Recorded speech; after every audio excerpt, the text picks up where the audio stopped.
After my son bought me a vacation ticket and drove me to the airport, he began acting strangely before rushing off in a panic. Just as I was about to board the plane, a stranger grabbed my arm and warned me, "Sir, don't get on that flight, your life is in danger." What he revealed next sent chills down my spine. I uncovered a horrifying truth about my own family, and now I had to devise a plan to save myself from the very people I loved most in this world. Hello everyone, and welcome. Before we begin, please like, subscribe, and tell me where you're watching from. Wishing you a wonderful day. Quick reminder, this is a fictional story with dramatized details for emotional impact. Any similarities to real events are coincidental, but the lessons are deeply meaningful. Now let me reveal what that stranger showed me at the airport. My name is Henry Lawson, and I am 65 years old.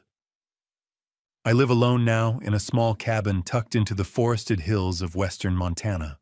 The cabin sits on 3 acres of land surrounded by towering pines and Douglas firs. Most mornings I wake to the sound of elk moving through the trees outside my window.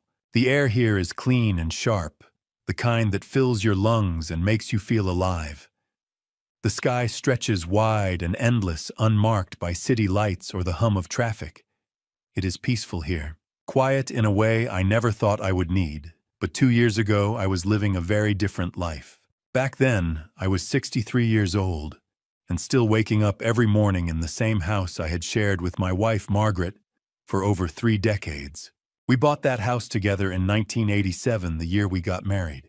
It was a 2-story colonial in the Washington Park neighborhood of Denver, Colorado, white trim, a deep front porch, and a backyard bordered by a wooden fence that Margaret painted herself one summer when we were still in our 30s. She planted roses along that fence. Every spring she'd kneel in the dirt with her gardening gloves and her wide-brimmed sun hat, tucking bulbs into the soil beneath the kitchen window. Tulips, bright red ones that came back year after year, faithful as clockwork. Margaret loved that house. She loved Denver. She loved our life there. We had one son. His name is Derek. He was born in 1989, 2 years after we bought the house. Margaret used to say that Derek was the best thing we ever did together, and for a long time I believed that was true. Margaret and I were together for 35 years. We met when we were both 26 at a community fundraiser in Boulder. She was volunteering at the registration table, and I was there because my college roommate had dragged me along. I saw her laugh at something someone said, and I thought, I want to know that woman. 3 months later, we were engaged. A year after that, we were married. She wasn't just my wife. She was my best friend. She was the person I told everything to, the good days and the bad ones, the worries and the wins. She made every room in that house feel like home. The kitchen smelled like her bread on Sunday mornings. The living room still had the couch we'd bought together in 1995, worn soft in all the right places. The bedroom upstairs was ours, our sanctuary, our haven. And then, in October of 2021, Margaret passed away. It was breast cancer. The aggressive kind, the kind that moves faster than you can react. By the time the doctors caught it, it had already spread.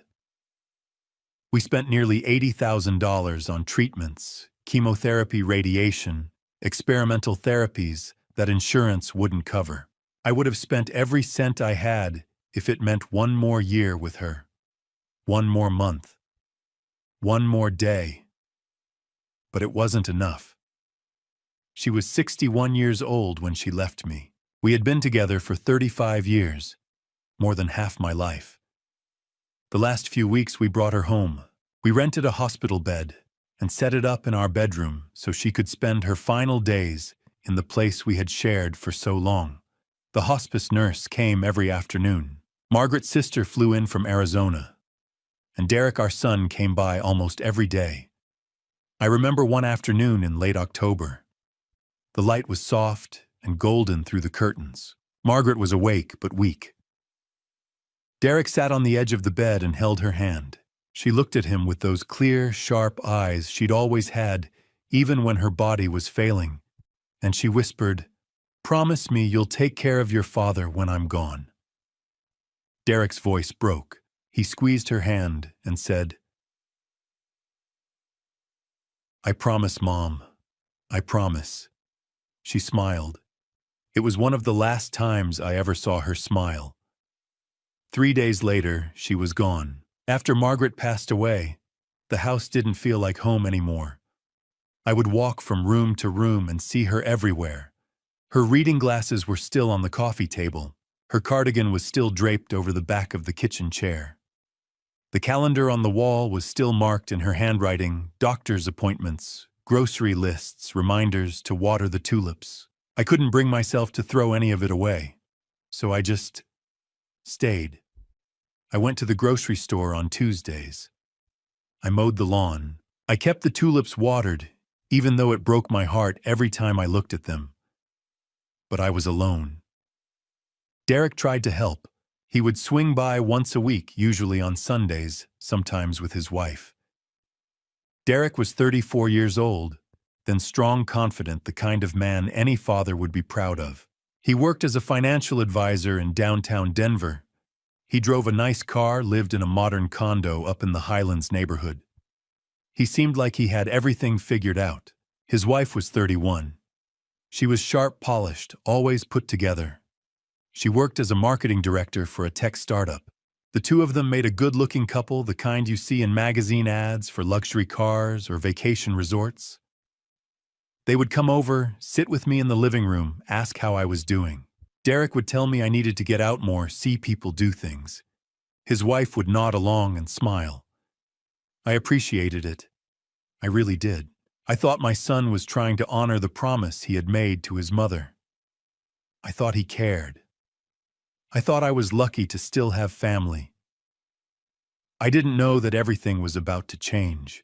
It started on an evening in early April, about a week before my life changed forever. Derek called me that afternoon and asked if he and his wife could come over for dinner. I said yes, of course. I was always happy to see my son, and if I'm being honest, I was lonely. The house felt too big, too quiet.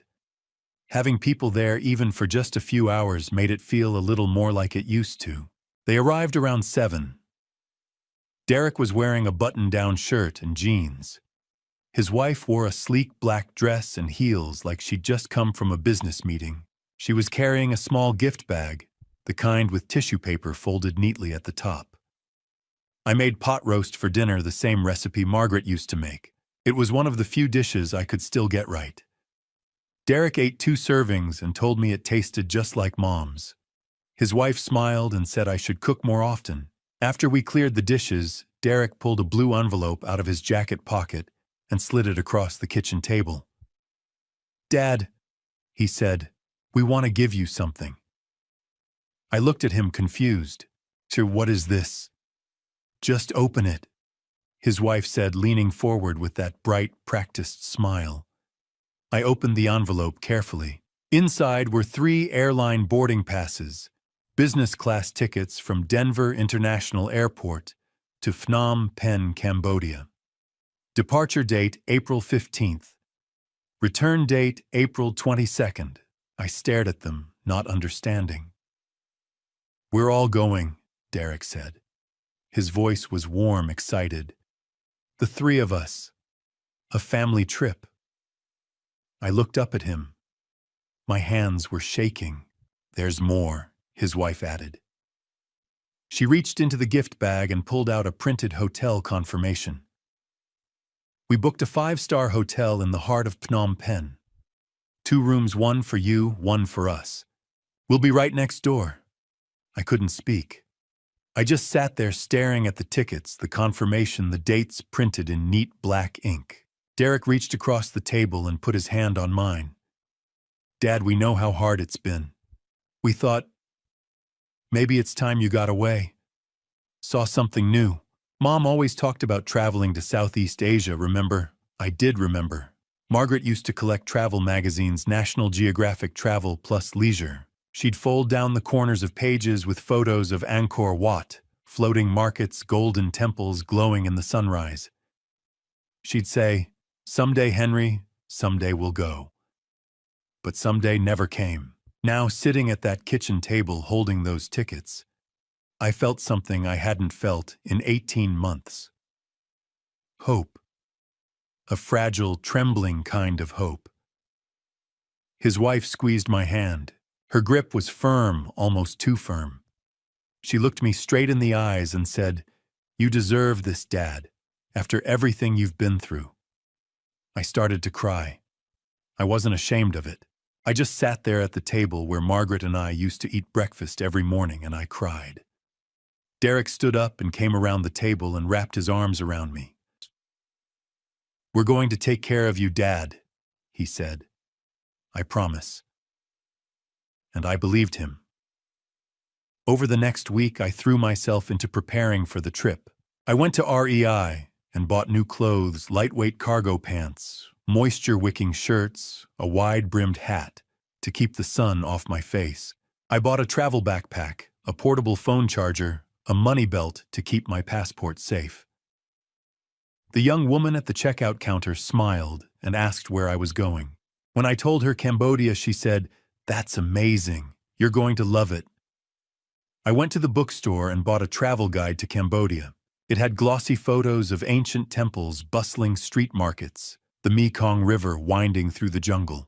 Every night, I'd sit at the kitchen table and flip through the pages, imagining the three of us walking through those places together. I pictured Derek pointing out landmarks, his wife taking photos, all of us sitting by the river with cold drinks, watching the boats drift by. I called my old friend Frank and told him about the trip.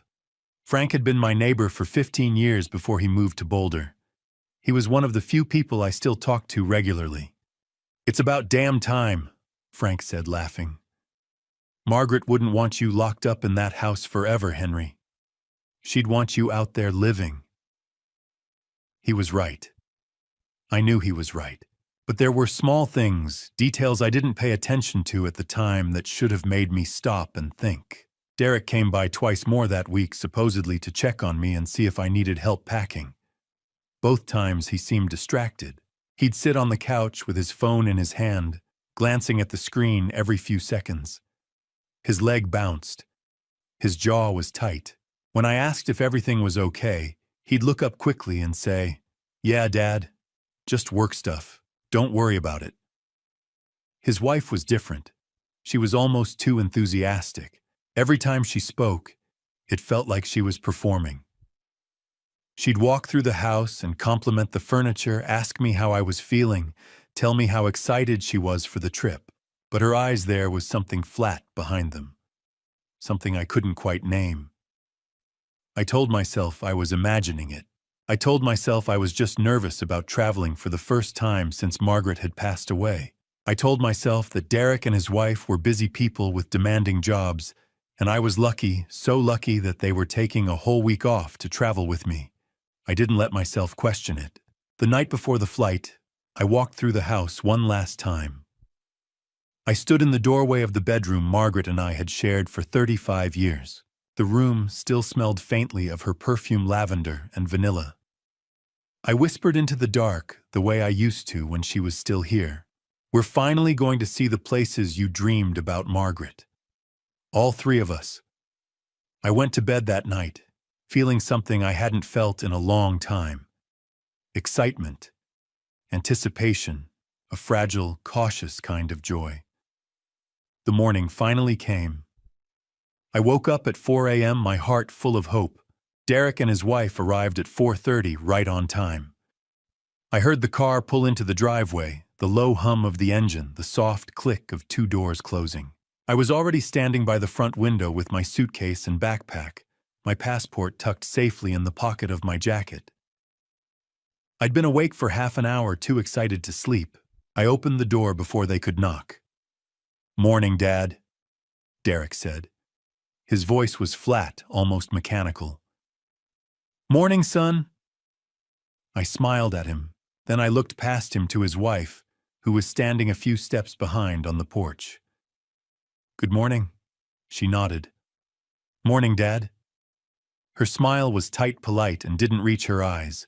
Derek reached for my suitcase and carried it to the trunk without a word.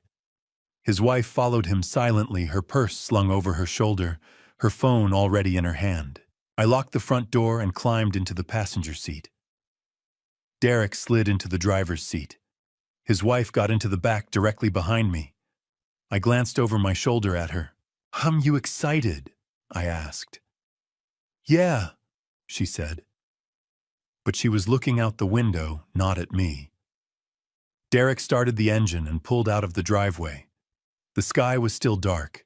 The streetlights cast long, pale shadows across the empty road. It was the kind of quiet you only get in the early morning before the city wakes up. I was full of energy, full of plans. I started talking almost immediately about the temples we'd visit, the food we'd try, the river tour I'd read about in the guidebook. I told them I wanted to see the royal palace and the silver pagoda. I wanted to walk through the Russian market and try the street noodles everyone raved about.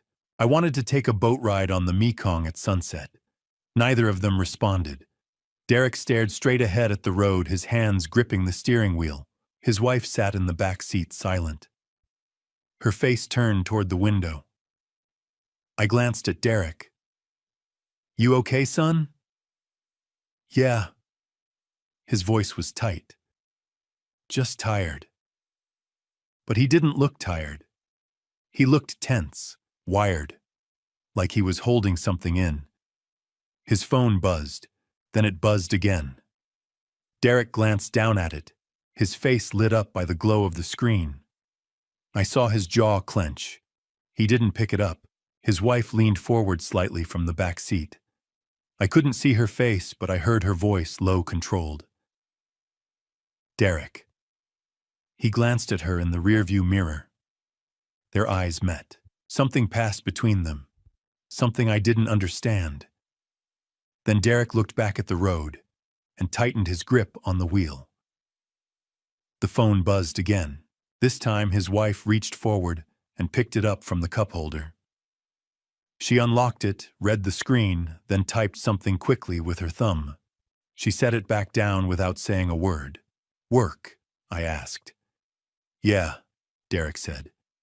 He didn't look at me. "Just some last-minute stuff." I nodded, even though something about the whole exchange felt wrong. It was barely 5 in the morning. Who was texting him about work at this hour? And why was his wife answering his messages? I tried to push the thought away. I told myself they were just stressed. They had demanding jobs. They were taking a week off on short notice. Of course they'd be dealing with loose ends. We drove in silence for a while. The highway stretched out in front of us, empty and dark. The only lights were the amber glow of the street lamps sliding past us one by one. I looked over at Derek. His knuckles were white where he gripped the wheel. His shoulders were hunched forward. His jaw was locked tight. I tried to lighten the mood. "You know," I said, "this reminds me of when I taught you to drive. Remember, you were 16. We came out here on a Sunday morning, just like this, early, before the traffic started. You were so nervous you could barely get the car out of the driveway." Derek didn't say anything. "You stalled out 3 times before we even made it to the end of the block." I laughed softly. "Your mom was standing on the porch waving at us. She was so proud of you." Still nothing. I glanced back at his wife. She was staring out the window, her face expressionless, like she hadn't heard a word I'd said. I stopped talking. I looked out my own window and watched the dark shapes of buildings and trees blur past. Derek's phone buzzed again. This time he picked it up himself, unlocked. It read the message. His face went pale. He glanced at the rearview mirror at his wife. She gave a single, almost imperceptible nod. He set the phone down again, harder than he needed to. "Everything okay?" I asked quietly. "Fine," he snapped. Then more softly, "Sorry, Dad. I'm just dealing with some stuff.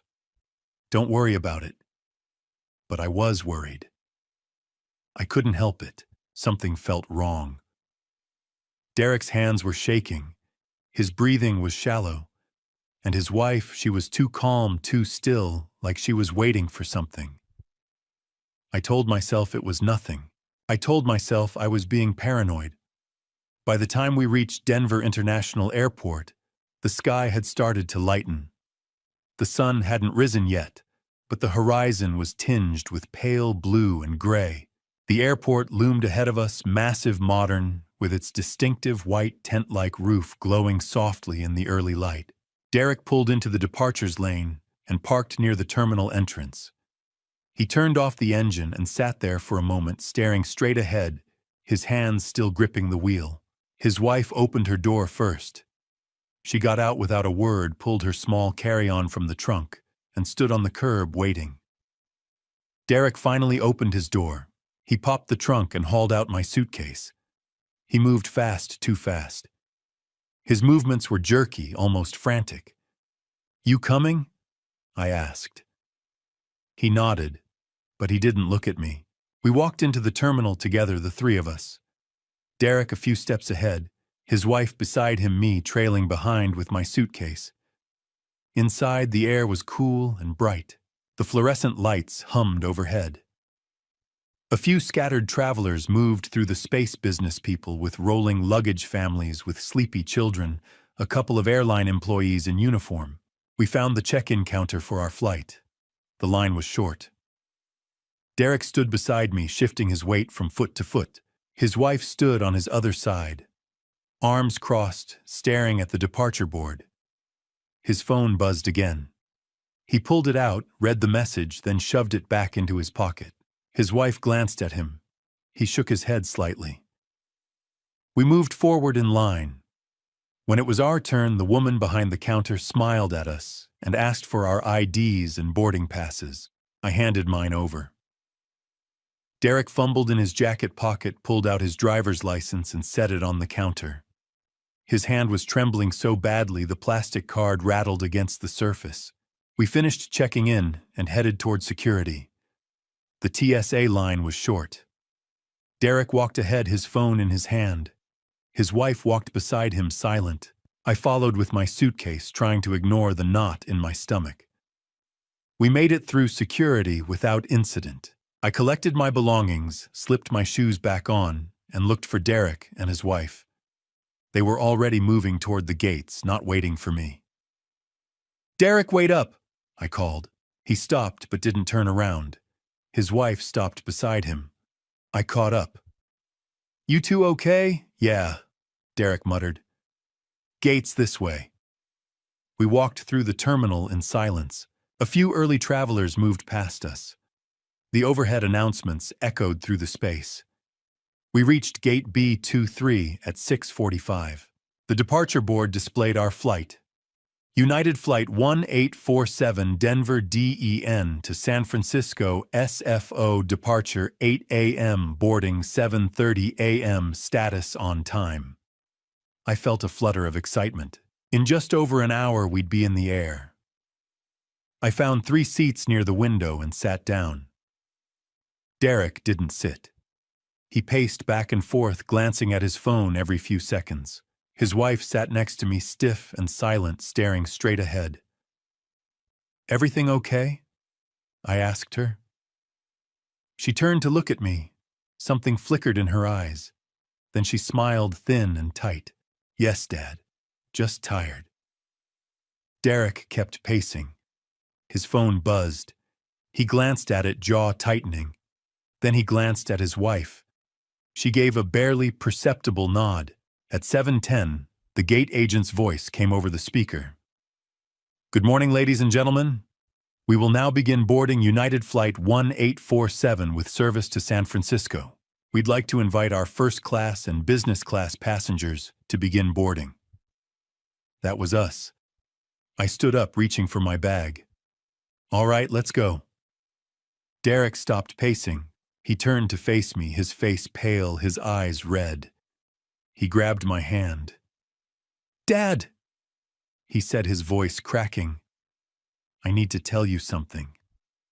My stomach dropped. "Oh, what is it?"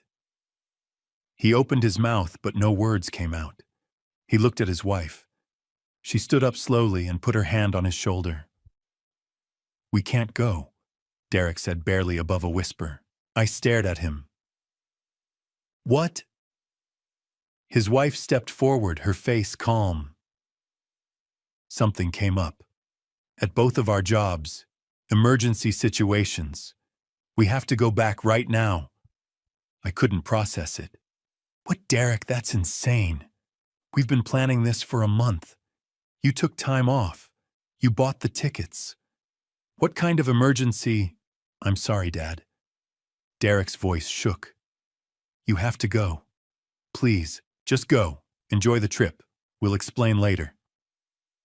Explain what? My voice rose. People turned to look. Derek, what the hell is going on? He wouldn't look at me. He stared at the floor, hands trembling. His wife's grip tightened on his shoulder. We really do have to leave, she said firmly. Derek, talk to me, I pleaded. You're scaring me. He shook his head, jaw clenched. Then suddenly he stepped forward and wrapped his arms around me. It wasn't a normal hug. It was desperate. His whole body shook. I felt the tremor running through him. He leaned close and whispered, I love you, Dad. I'm so sorry. I'm so sorry. His wife grabbed his arm. Derek, she said sharply. We have to go. Now. Derek pulled away. His eyes were wet. His wife was already pulling him toward the exit. Derek! I shouted. Derek, wait! He didn't stop. They turned and walked away quickly, almost running side by side toward the terminal exit. I stood there frozen, watching them disappear. My boarding pass was in my hand. My heart pounded. My mind spun. What just happened? The gate agent's voice came again. Final boarding call for business class passengers on United Flight 1847. I looked down at the boarding pass. Seat 3A, the trip I'd been dreaming about. But I didn't want to go anymore. Not without my son. Not without understanding what had just happened. But what else could I do? The tickets were non-refundable. The hotel was paid for. Derek had begged me to go. Maybe it was a work emergency. Maybe he'd explain when I got back. I took a deep breath. I picked up my bag. I started walking toward the gate. The agent smiled. Good morning, sir. Boarding pass, please. I handed it to her. She scanned it, handed it back, gestured toward the jetway. Have a wonderful flight. I nodded. I took one step toward the door, and then I felt a hand on my shoulder. I turned around. A man stood behind me. Late 40s, graying hair, weathered face, jeans and flannel, steady eyes. He spoke quietly. Sir, he said. Please don't get on that plane. I stared at the man, confused, and more than a little bit angry. Excuse me, I said. Who are you? What are you talking about? The man didn't flinch. He kept his hand on my shoulder, steady and firm, and looked me straight in the eyes. He was maybe 48 years old, with short graying hair and a weathered face. He was wearing a blue flannel shirt and jeans, and there was something in his expression, something serious, urgent, that made me stop. My name is Raymond Foster, he said. His voice was low, calm, but there was an edge to it. Please don't get on that plane. I need to talk to you. Right now. I glanced past him at the gate. The agent was still calling for boarding. The jetway door was open. People were moving through it. I don't know you, I said. My voice came out sharper than I meant it to. Why would I? Because I just heard something I think you need to know about, Raymond said. He didn't raise his voice, but there was an intensity in his eyes that made my heart skip. Please, just give me 5 minutes. If you still want to get on that plane after I tell you what I heard, I won't stop you. But you need to hear this first." I hesitated. Every instinct in my body was telling me to walk away, to get on the plane, to follow Derek's instructions, and just go. But something about this man, something about the way he was looking at me, the steadiness in his voice made me pause. "5 minutes," I said finally. Raymond nodded. He gestured away from the gate. "Let's go somewhere we can talk." I followed him, my suitcase rolling behind me, my heart pounding. We walked past the gate, past the crowds of travelers until we reached a small Starbucks tucked into the corner of the terminal. Raymond led me to a table near the back, away from the line of people ordering coffee. We sat down. Raymond leaned forward, his hands folded on the table. He looked tired, like he'd been up all night, but his eyes were sharp, focused. "I'm flying to Seattle this morning," he said. "My gate is over in Concourse A. I was sitting there about half an hour ago, waiting for my flight, minding my own business. And then 2 people sat down just 2 seats away from me. A man and a woman. Young, maybe mid-30s. My stomach tightened. What did they look like? The man was tall, dark hair, wearing a blue jacket. The woman was dressed sharp black coat heels, brown hair pulled back. Derek. And his wife. They sat down close to each other. Raymond continued. The man pulled out his phone. He made a call.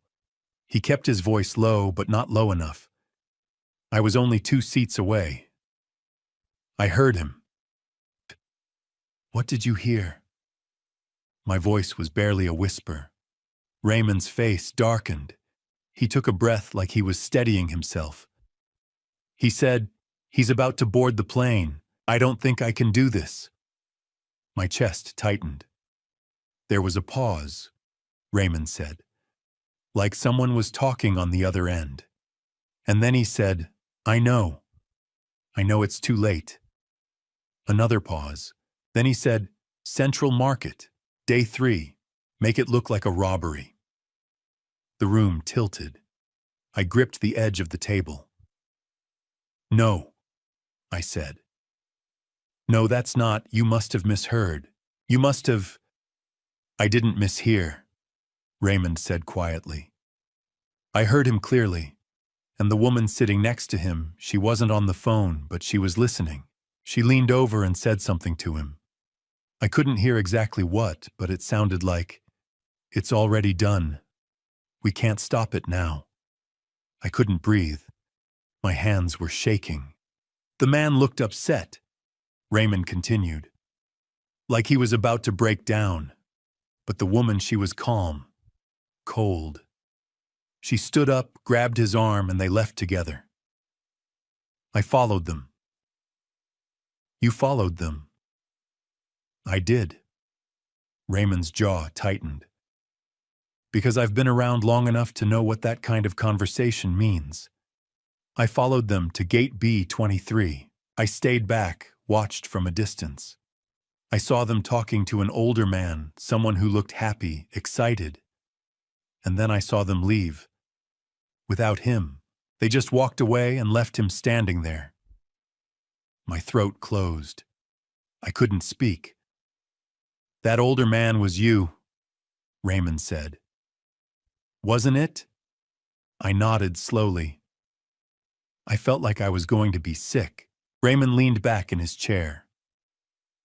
"I don't know who those people are to you, but I know what I heard. And I know that if you get on that plane, something very bad is going to happen to you in Cambodia." I shook my head, my voice breaking. That was my son. And his wife. They couldn't. "I'm not telling you what to believe," Raymond said. "I'm telling you what I heard. And there's one more thing." I looked up at him. "They mentioned money," Raymond said carefully. "A large sum of money. And something about life insurance." The words hit me like a punch to the chest. "Life insurance," I whispered. Raymond nodded. The man said something like, "It's a lot of money. We won't have to worry anymore." And the woman said, "Just make sure he gets on that plane." I couldn't move. I couldn't think. My son, my only child, the boy I'd raised, the man I'd taught to be honest and kind and good. He was planning something terrible. But I couldn't believe it. Not fully, not without proof. "I need to be sure," I said, my voice shaking. "I need to know this isn't some terrible mistake. Maybe you misunderstood. Maybe it was someone else. Maybe. Raymond said gently. "But are you willing to bet your life on that?" I needed to be certain this wasn't some horrible misunderstanding. I pulled my phone out of my pocket with shaking hands and stared at the screen. Raymond stood up from the table. "I'll give you some privacy," he said quietly. "But please make that call. Find out the truth." I looked up at him. "Thank you," I said. My voice was barely a whisper. "Thank you for stopping me." Raymond nodded. "I hope I'm wrong. I really do." He paused. "But if I'm not, you need to know." He turned and walked away, disappearing into the crowd of travelers moving through the terminal. I sat there alone at the Starbucks table, my phone in my hand, my heart pounding. I needed to call someone. Someone I trusted. Someone who knew my finances, my life, my family. Frank, my oldest friend. We'd known each other for 30 years. He'd helped me with all the paperwork after Margaret passed away, my will, my accounts, my insurance policies. If anyone could tell me what was real and what wasn't, it was Frank. I scrolled to his number and pressed call. The phone rang. Once. Twice. 3 times. "Well, Henry." Frank's voice came through groggy and confused. "It's 7:40 in the morning. What's going on?" "Frank," I said. My voice was shaking. "I need you to do something for me. Right now, please." There was a pause. I heard rustling on the other end, Frank sitting up in bed, suddenly alert. "What's wrong? Are you okay?" "I don't know," I said. "Frank, I'm at the airport. I was about to get on a plane to Cambodia, but someone just told me." I stopped. My throat closed up. "Frank, someone just told me they heard Derek and his wife talking. They were planning something bad, in Cambodia, and they mentioned life insurance." Silence. "Henry," Frank said carefully. "What exactly are you saying?" "I'm saying I need you to go to my house, right now. Use the spare key I gave you. Go through my desk, my filing cabinet, everything. Find out if there's a life insurance policy I don't know about. Find out if Derek is the beneficiary. Find out if there's anything at all that I'm missing. Henry, this is serious. If what you're saying is true, please, Frank." My voice broke. "I'm begging you. I need to know." "Okay," Frank said. "Okay, I'm getting dressed right now. I'll head over. It'll take me about 30 minutes to get there from Boulder." "Thank you," I whispered. "Thank you." I hung up. I sat there alone, staring at my phone, watching the minutes tick by. 7:45, 7:50, 8 o'clock. My flight had departed. I watched the departure board update United 1847. Departed. I'd missed it. I got up and bought myself a cup of coffee I didn't want. I sat back down at the table. I couldn't drink it. My stomach was in knots. 8:30, 8:45. I kept checking my phone. No messages, no calls. At 9 o'clock, my phone rang. Frank. I answered immediately. "Frank." "Henry." His voice was shaking. In 30 years, I'd never heard Frank sound like this. "What did you find?" I asked. Frank took a breath. "Henry, I'm in your house. I went through your desk like you asked. I found a life insurance policy. A new one. I don't remember ever seeing this before. It's dated 3 months ago. January." My heart stopped. "How much?" I whispered. $350,000. The room spun. "Beneficiary Derek Lawson," Frank continued. "Your son." I couldn't speak. "Henry," Frank said carefully. "I've seen your signature 1,000 times. I helped you sign documents after Margaret passed away. This signature on the insurance policy, it looks exactly like yours. But there's something off about it. The loops are too perfect. The pressure is too even. I think someone forged it." "Forged it," I repeated numbly. "Yes," Frank said, "and there's more." I closed my eyes. "I checked your bank statements," Frank continued. "There's a withdrawal from your joint checking account. $12,000 2 weeks ago. April 1st. Do you remember authorizing that?" "No," I said. "I didn't authorize anything." "The withdrawal was made online," Frank said. "From an IP address that traces back to Derek's neighborhood, probably his condo." I felt like I was going to throw up. "Frank," I said slowly, "is there anything else?" There was a long pause. "Henry," Frank said, his voice tight. "There's a laptop here, on the coffee table in your living room. I think Derek left it here the last time he visited. And I opened it. The browser history is still there. Henry, there are search terms from 2 weeks ago.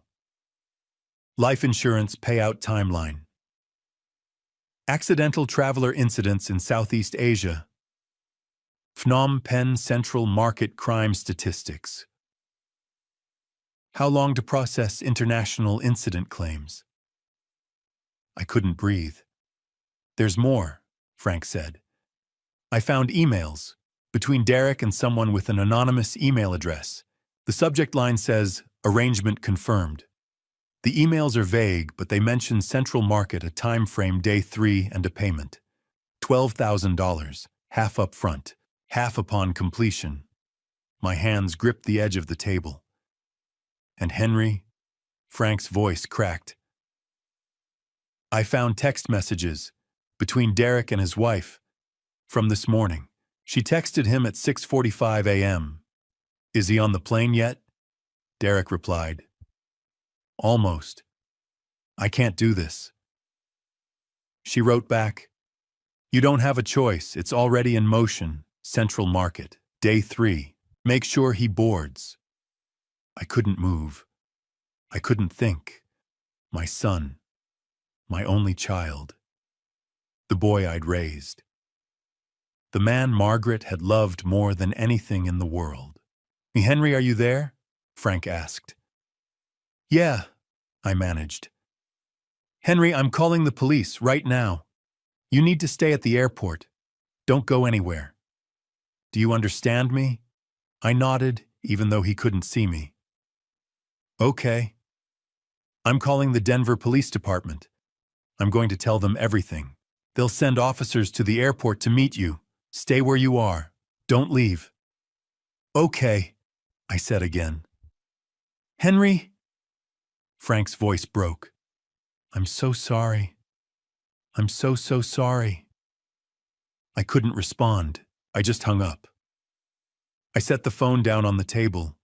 My hands were shaking. My whole body was shaking.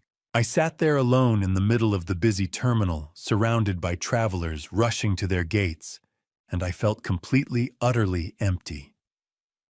My son had tried to have me taken from this world, for money, for $350,000.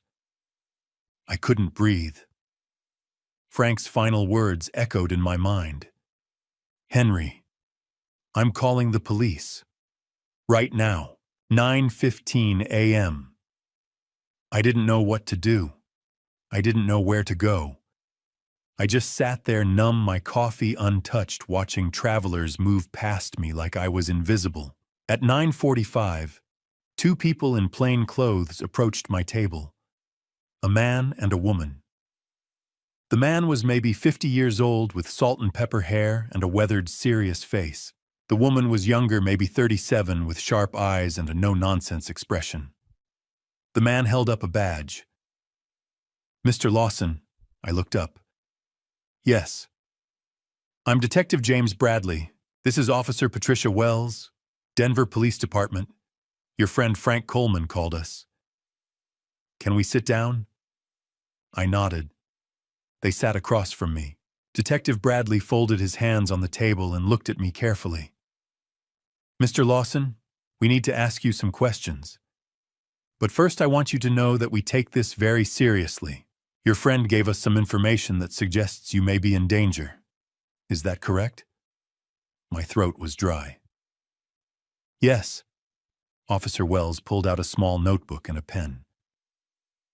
Can you tell us what happened this morning? Bradley asked. I took a shaky breath and told them everything. About Derek and his wife giving me the tickets. About the trip to Cambodia. About them leaving me at the gate. About the man who'd stopped me from boarding. The man who warned you, Bradley said. Is he still here? I looked around. I don't know. He left after I made the phone call to Frank. Bradley nodded to Wells. She stood up and scanned the terminal. A moment later, she returned with Raymond Foster walking beside her. Raymond looked at me, then at the detectives. I'm the one who overheard the conversation, he said. Bradley gestured for him to sit. Tell us exactly what you heard. Raymond sat down and repeated everything word for word, the same story he'd told me. Derek's phone call. The woman's voice on the other end. Central Market. Day 3. Make it look like a robbery. The mention of life insurance and money. Officer Wells wrote it all down her pen, moving quickly across the page. When Raymond finished, Bradley turned back to me. Mr. Lawson, we need information about your son and his wife. Full names, addresses, phone numbers, anything you can give us. I gave them everything. Derek Lawson, 34 years old, financial advisor, his wife 31, marketing director at a tech startup. Their condo address in the Highlands neighborhood not far from Washington Park where I lived. Bradley looked at me with something like sympathy in his eyes. Mr. Lawson, we need to act extremely fast. If what Mr. Foster heard is true, there may be someone in Cambodia right now waiting for you to arrive. We need to stop this before it goes any further. I nodded, unable to speak. We're going to need you to come down to the station with us, Bradley said. We have some things we need to show you, and we're going to need a full statement. At 10:15, I found myself sitting in a cold, sterile interrogation room at the Denver Police Department headquarters. The walls were gray. The table was metal. The chairs were hard and uncomfortable. My hands wouldn't stop shaking.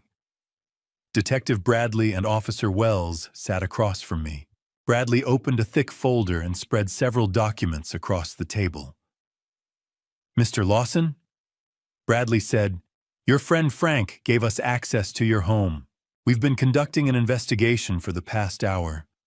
I need to show you what we found.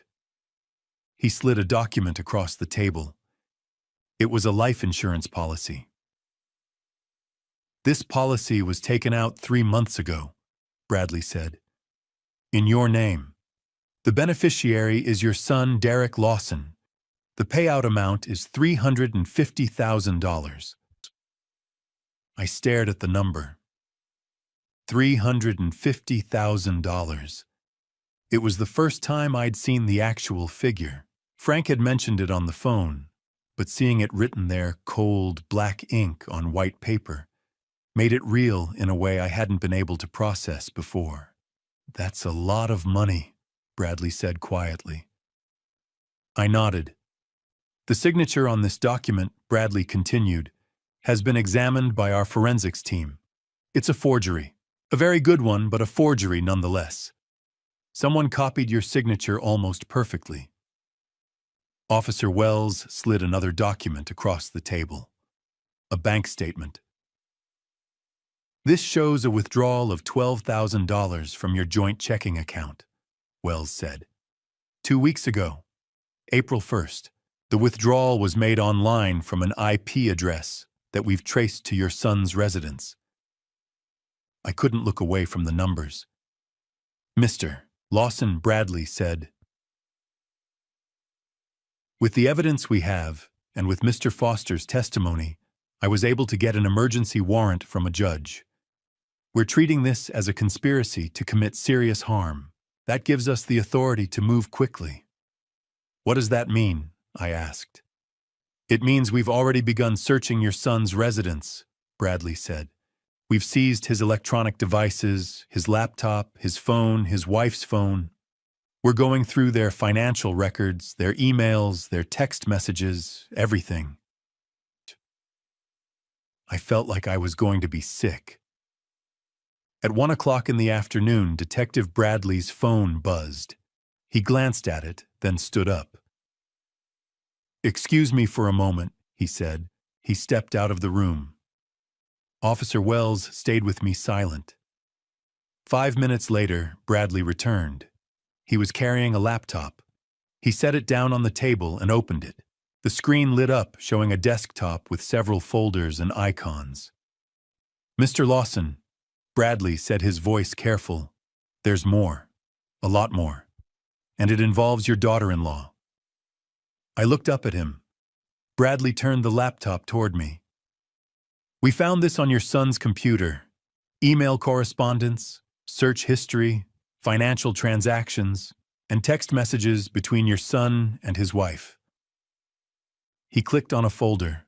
A series of emails appeared on the screen. "Your daughter-in-law," Bradley said, "appears to be the primary organizer of this plan." My blood ran cold. Bradley opened one of the emails. The subject line read, "Final confirmation." The body of the email was brief, written in careful, vague language. But the meaning was clear. Arrangement confirmed. Central Market, Phnom Penh. Day 3. Target elderly male solo traveler. Payment $12,000 USD, half up front, half upon completion. Make it look like a robbery gone wrong. I couldn't breathe. Bradley opened another file. Text messages between Derek and his wife from this morning. 6:45 a.m. Her is he on the plane, yet 6:47 a.m. Derek almost. I can't do this. 6:48 a.m. Her. You don't have a choice. It's already in motion. Central Market. Day 3. Make sure he boards. 6:50 a.m. Derek, I can't. He's my father. 6:51 a.m. Her. He's worth $350,000, and we're out of time. The payment is already made. If he doesn't get on that plane, we lose everything. I stared at the screen. My daughter-in-law. The woman Derek had married. The woman I'd welcomed into my family. She had planned this. "Mr. Lawson," Detective Bradley said quietly, "there's more. A lot more.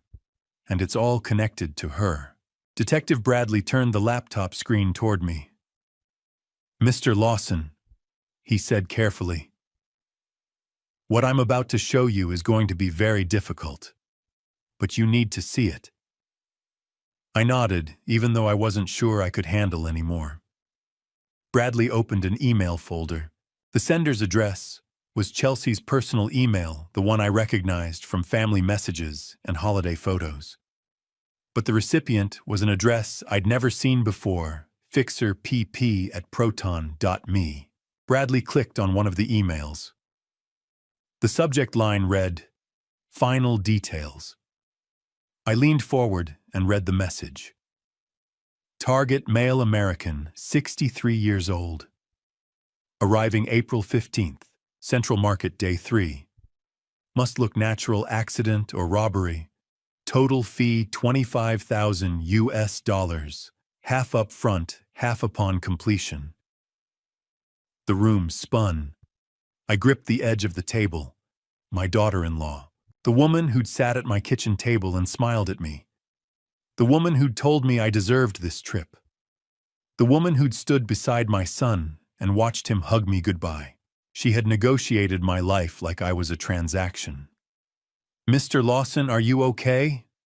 Officer Wells asked. I couldn't answer. I felt like I was going to throw up. Bradley clicked on another email. This one had an attachment, a bank transfer confirmation. "The $12,000 your friend Frank found," Bradley said. "Chelsea transferred it to a phone number in Cambodia. Country code +855. That's the deposit. The other half, 13,000, was supposed to be paid after the plan was carried out." I stared at the screen. The phone number. The amount. The date, April 1st. 2 weeks ago. Bradley opened another folder.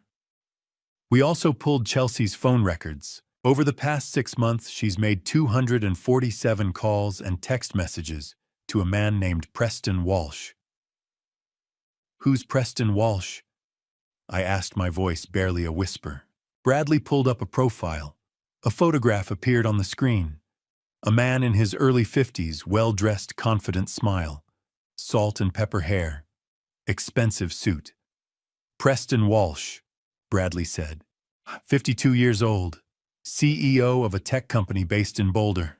Divorced. No kids. Owns a house in Cherry Creek worth $2.3 million. I didn't understand. "What does he have to do with this?" Bradley clicked on the text message thread between Chelsea and Preston. The messages went back months. I read them, my stomach twisting with every line. "Chelsea, I can't wait until we don't have to hide anymore. Preston, soon, babe. Soon we'll have everything. Chelsea, I hate lying to him. But it's the only way. Preston. Once this is over, we'll start fresh. Just you and me. Chelsea. I love you. Preston, I love you too. Just a little longer." The messages were from 3 weeks ago. Then 2 weeks ago. Then last week. Then this week. The most recent one was from this morning, 6:30 a.m., right before Derek and Chelsea picked me up. "Chelsea, it's happening today. He's on his way to the airport. Preston. Are you sure Derek can handle it? Chelsea, he doesn't have a choice. The money's already sent. Preston, and after Chelsea, we leave tomorrow. Bahamas, just like we planned." I couldn't breathe. Detective Bradley looked at me with something that might have been pity. "Mr. Lawson, did you know your daughter-in-law was having an affair?" I shook my head. Tears were running down my face, and I didn't even try to stop them. Officer Wells slid another document across the table. "We found this in Chelsea's email. Flight reservations. 2 tickets. Denver to Nassau, Bahamas. Departing tomorrow, April 16th. Passengers Chelsea Lawson and Preston Walsh."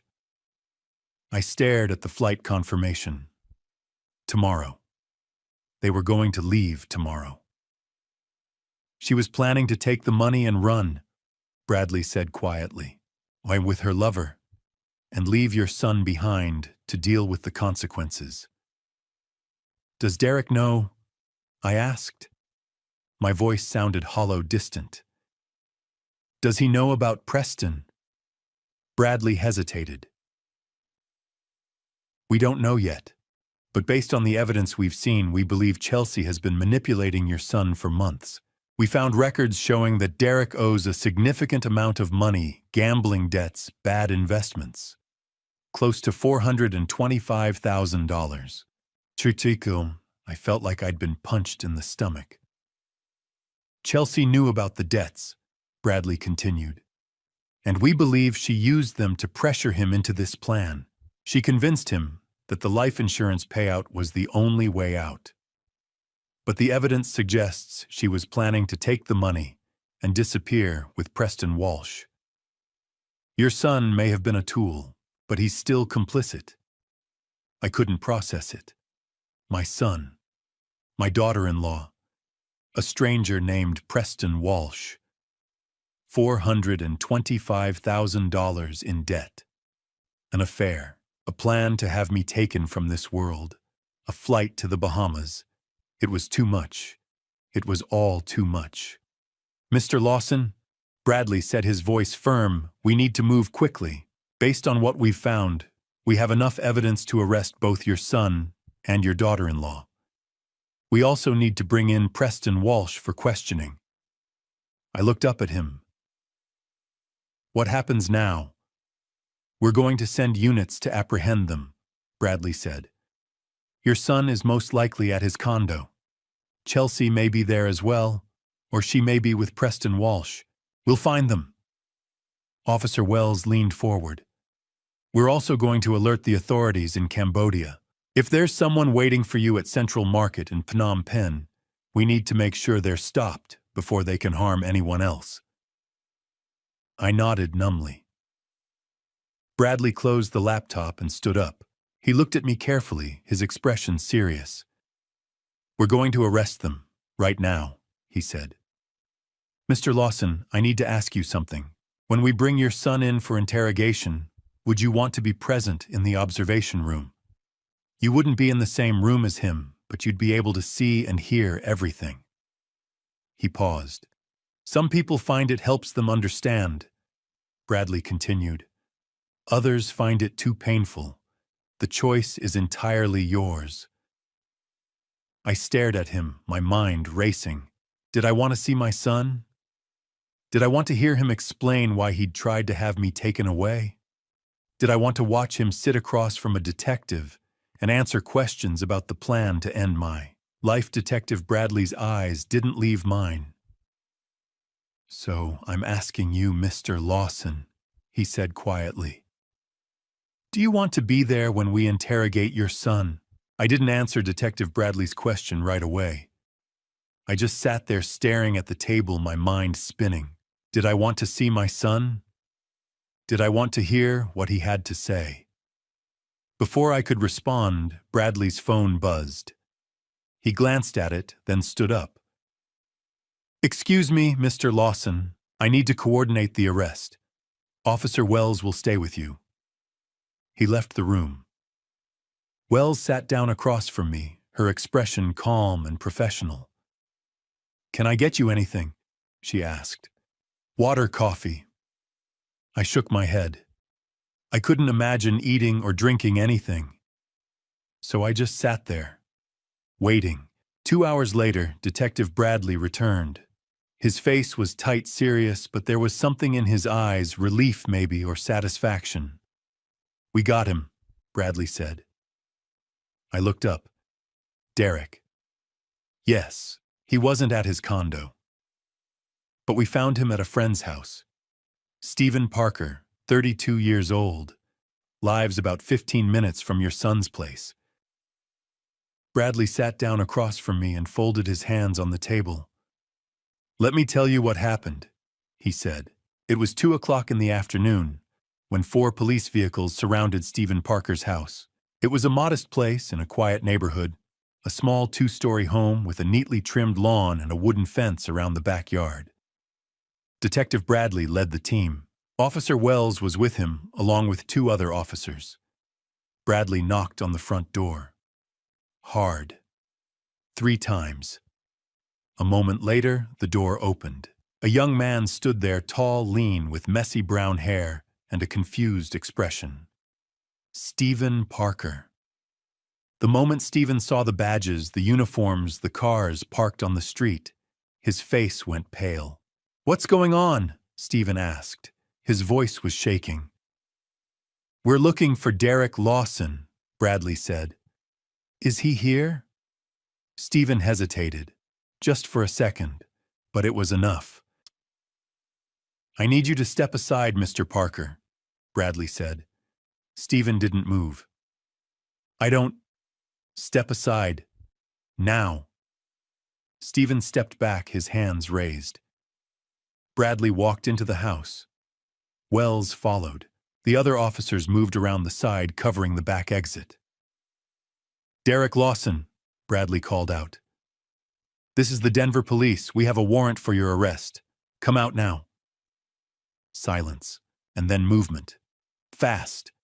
From the back of the house. Wells reacted immediately. She ran through the kitchen, out the back door, into the yard. Derek was halfway across the lawn, heading for the back fence. "Stop, police!" Wells shouted. Derek didn't stop. He kept running. Wells was faster. She caught up to him in 3 strides, grabbed his shoulder and pulled him down. Derek hit the grass hard, face first. Wells didn't hesitate. She was on him in a second, pulling his arms behind his back, locking the handcuffs around his wrists. Derek didn't fight. He didn't struggle. He just lay there on the grass, his face pressed into the dirt, and he started to cry. "Oh, God," Derek sobbed. "Oh, God, I didn't want this to happen. I didn't want this. I didn't want this." Wells pulled him to his feet. Derek's legs buckled. He could barely stand. "Derek Lawson," Wells said, her voice flat and official. "You're under arrest for conspiracy to commit serious harm. You have the right to remain silent." Derek wasn't listening. He was crying too hard. 2 officers led him back through the house, out the front door, toward one of the waiting police cars. Stephen Parker stood in the doorway, his face white, his eyes wide. "What did he do?" Stephen asked. His voice was barely a whisper. One of the officers looked at him. "Conspiracy. The victim was his own father." Stephen's knees gave out. He grabbed the door frame to keep from falling. They put Derek in the back of the police car. He didn't look up. He just sat there, slumped over, sobbing, and they drove him away. Detective Bradley finished the story and looked at me. "That's what happened," he said. "Your son is here now, downstairs, in an interrogation room." I couldn't speak. I could barely breathe. Bradley leaned forward. "Mr. Lawson, we've charged him with conspiracy to commit serious harm. Based on the evidence we have, the forged life insurance policy, the bank transfers, the emails, the text messages, we have more than enough to hold him. He's not going anywhere." I nodded slowly. "We brought him in about 20 minutes ago," Bradley continued. "We read him his rights. We told him what he's been charged with. And then we left him alone in the room to think." "What did he say?" I asked. "Not much," Bradley said. "He was crying. He kept saying, 'I didn't want this. I didn't want this.' Over and over." I closed my eyes. Bradley's voice softened. "Mr. Lawson, your son is asking to see you." I opened my eyes. "What? He's asking for you," Bradley said. "He says he wants to explain. He says he needs to talk to you." I stared at him. "You want me to go in there to talk to him?" "No," Bradley said. "Not directly. We can't allow that, not yet. But you can watch. From the observation room, there's a one-way mirror. You'll be able to see him and hear him. He won't know you're there. And when we interrogate him, you'll hear everything he says." I felt sick. "You don't have to do this," Bradley said gently. "If it's too much, we understand. But if you want to know the truth, if you want to hear it from him, this is your chance." I looked down at my hands. They were still shaking. My son. My only child. The boy I'd raised. The man I'd loved more than anything in the world. He was sitting in a room downstairs, handcuffed to a table waiting to be interrogated for trying to have me taken from this world. And he wanted to explain. Detective Bradley stood up. He looked at me carefully. "So I'll ask you again, Mr. Lawson," he said quietly. "He's asking for you. He wants to explain." I stared at Detective Bradley, unable to speak. My son wanted to explain. My son, who'd tried to have me taken from this world, wanted to tell me why. Bradley's phone buzzed. He glanced at it, then looked back at me. "There's something else you need to know," he said. "While we were arresting Derek, another team was at his house, going after Chelsea." He stood up and gestured for me to follow him. "Come with me. I'll tell you what happened." We walked down a hallway to another small room, a briefing room with a table, a whiteboard, and a few chairs. Bradley motioned for me to sit. At the same time, we were surrounding Stephen Parker's house. Bradley began. "A second unit was executing a warrant at your son's condo in the Highlands. 4 officers, led by Sergeant Martinez." Bradley opened a folder and pulled out several photographs, crime scene photos, evidence logs. When they arrived at 2 o'clock, Bradley continued, "Chelsea was home, alone, and she was packing." He slid one of the photos across the table. It showed a bedroom with 2 large suitcases open on the bed. Clothes folded neatly inside. Shoes. Toiletries. "The officers knocked," Bradley said. "You announced themselves." Chelsea opened the door. She looked surprised, but not panicked. "Not at first." Bradley paused, as if remembering the report he'd read. Sergeant Martinez said, "Chelsea Lawson, we have a warrant for your arrest. Put your hands on your head." "And what did she do?" I asked. "She blinked," Bradley said, like she didn't understand. Then she said, "I'm sorry, what's going on? Where's Derek?" Bradley shook his head. She tried to play innocent, but Martinez wasn't buying it. He told her again, "Hands on your head. You're under arrest." She complied. I asked. "Eventually," Bradley said. "But not before she tried to talk her way out of it. She kept asking what the charges were. She kept saying there must be some mistake. She even tried to cry." I felt sick.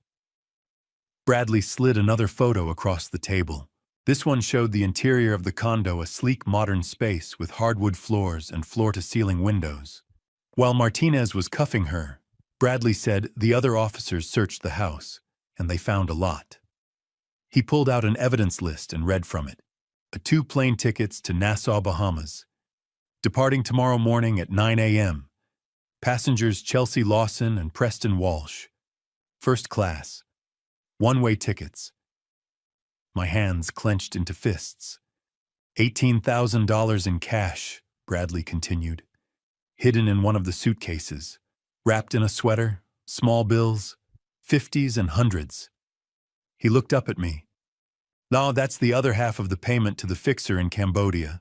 The first $12,000 was already sent. This $18,000 was supposed to be sent once the job was done." I couldn't breathe. "They also found her laptop," Bradley said. "Open on the kitchen counter, still logged in. Email correspondence with Fixer PP at proton.me. Text messages with Preston Walsh. All of it right there." He slid another photo across. A screenshot of an email. "Everything is set. He boards tomorrow. Day 3 Central Market. Make it look natural. Final payment upon confirmation." The email was sent from Chelsea's personal account. 3 days ago. When confronted with the evidence, Bradley said Chelsea changed her strategy. She stopped playing innocent. She started blaming your son. "What did she say?" I asked. Bradley leaned back in his chair. She said, "Derek must have used my account. He made me do this. He threatened me. I had no choice." I closed my eyes. "But we have proof," Bradley said. Voice recordings from her phone calls with the fixer. Email metadata showing the messages were sent from her devices, not Derek's. Text messages with Preston Walsh that make it very clear she was the one orchestrating this. He tapped the folder. "Your daughter-in-law, Mr. Lawson, is the architect of this entire plan. She researched the fixer. She made the arrangements. She transferred the money. She manipulated your son into going along with it by exploiting his debts. And she was planning to take the insurance payout, leave your son to deal with the fallout, and run off to the Bahamas with her lover." I felt like I'd been punched in the stomach. "Where is she now?" I asked. "Downstairs," Bradley said. "In a separate interrogation room, about 50 feet away from your son. They're in different wings. They can't see each other. They can't communicate." He closed the folder and looked at me carefully. "Mr. Lawson, we're going to interrogate both of them, separately. We'll start with your son because he's asking for you. He wants to explain. He wants to tell you his side of the story." I didn't know what to say. Bradley stood up. "You don't have to be there. You can stay here or you can go home and we'll update you later. But if you want to hear the truth, if you want to hear it directly from him, now is the time." I looked down at my hands. They were still shaking. My son, my daughter-in-law. Both of them sitting in separate rooms waiting to be interrogated for trying to have me taken from this world. And I was supposed to listen. Detective Bradley walked to the door, then turned back to me. "Mr. Lawson," he said quietly, "are you ready to face your son? Made it this far? Drop justice in the comments to show you're still here. A gentle reminder, this story uses fictional elements to enhance the narrative. Not all details represent literal events. You're welcome to close the video if you prefer. But if you want to witness the moment I had to look my son in the eyes and hear his confession, keep watching." At 4 o'clock in the afternoon, Detective Bradley led me down a narrow hallway to a heavy metal door. A small window was set into the wall, beside it one-way glass. Through it, I could see a small, cold room with a metal table and 2 chairs. Derek sat in one of the chairs. His hands were cuffed to a metal ring bolted to the table. His face was pale, his eyes red and swollen. He looked like he hadn't slept in days. Bradley looked at me. "You don't have to go in there, Mr. Lawson. You can watch from here. He won't know you're watching." I shook my head. "I need to talk to him." Bradley hesitated. "Are you sure?" "Yes." Bradley nodded slowly. "All right. I'll be right outside if you need me." He opened the door. I stepped inside. The door closed behind me with a heavy final sound. Derek looked up. The moment he saw me, his face crumpled. He collapsed forward onto the table, his shoulders shaking, and he started to sob. "Dad!" he choked out. "Dad, please, please forgive me. Please!" I stood there for a moment, frozen. Then I walked slowly to the table and sat down in the chair across from him. My hands were shaking. My whole body was shaking. I tried to keep my voice steady, but I could feel my heart breaking with every word. "Why, Derek?" I said. "Why did you do this to me?" Derek couldn't look at me. He kept his face pressed against the table, his body heaving with sobs. "I'm sorry," he gasped. "I'm so sorry. I didn't want this. I didn't want any of this." "Then why?" I asked again. My voice cracked. "Why did you try to have me taken away?" Derek finally looked up. His face was a mess, tears streaming down his cheeks, his nose running his eyes, red and raw. "I was desperate," he said. His voice was barely a whisper. Dad, I was so desperate. I didn't know what else to do. Tell me, I said. Tell me everything. Derek took a shaky breath, and then he started talking. It started in January of last year, he said. 2022. I got invited to a poker game. Just a friendly game with some guys from work. I thought it would be fun. I thought I could handle it. He wiped his face with the back of his cuffed hand. But I lost, he continued. I lost a lot. And I kept going back, trying to win it back. And I kept losing. By the end of the year, I was down $150,000. I stared at him. $150,000. Derek nodded miserably. I took out loans, credit cards, personal loans. I maxed everything out. And when the banks wouldn't lend me anymore, I went to people who would. Loan sharks, I said. Yes. Derek's voice broke. They charged me insane interest. 20%, 30%. The debt just kept growing. And a week ago, it was up to $425,000. My stomach turned. They came to my condo, Derek said. 2 men. They beat me up.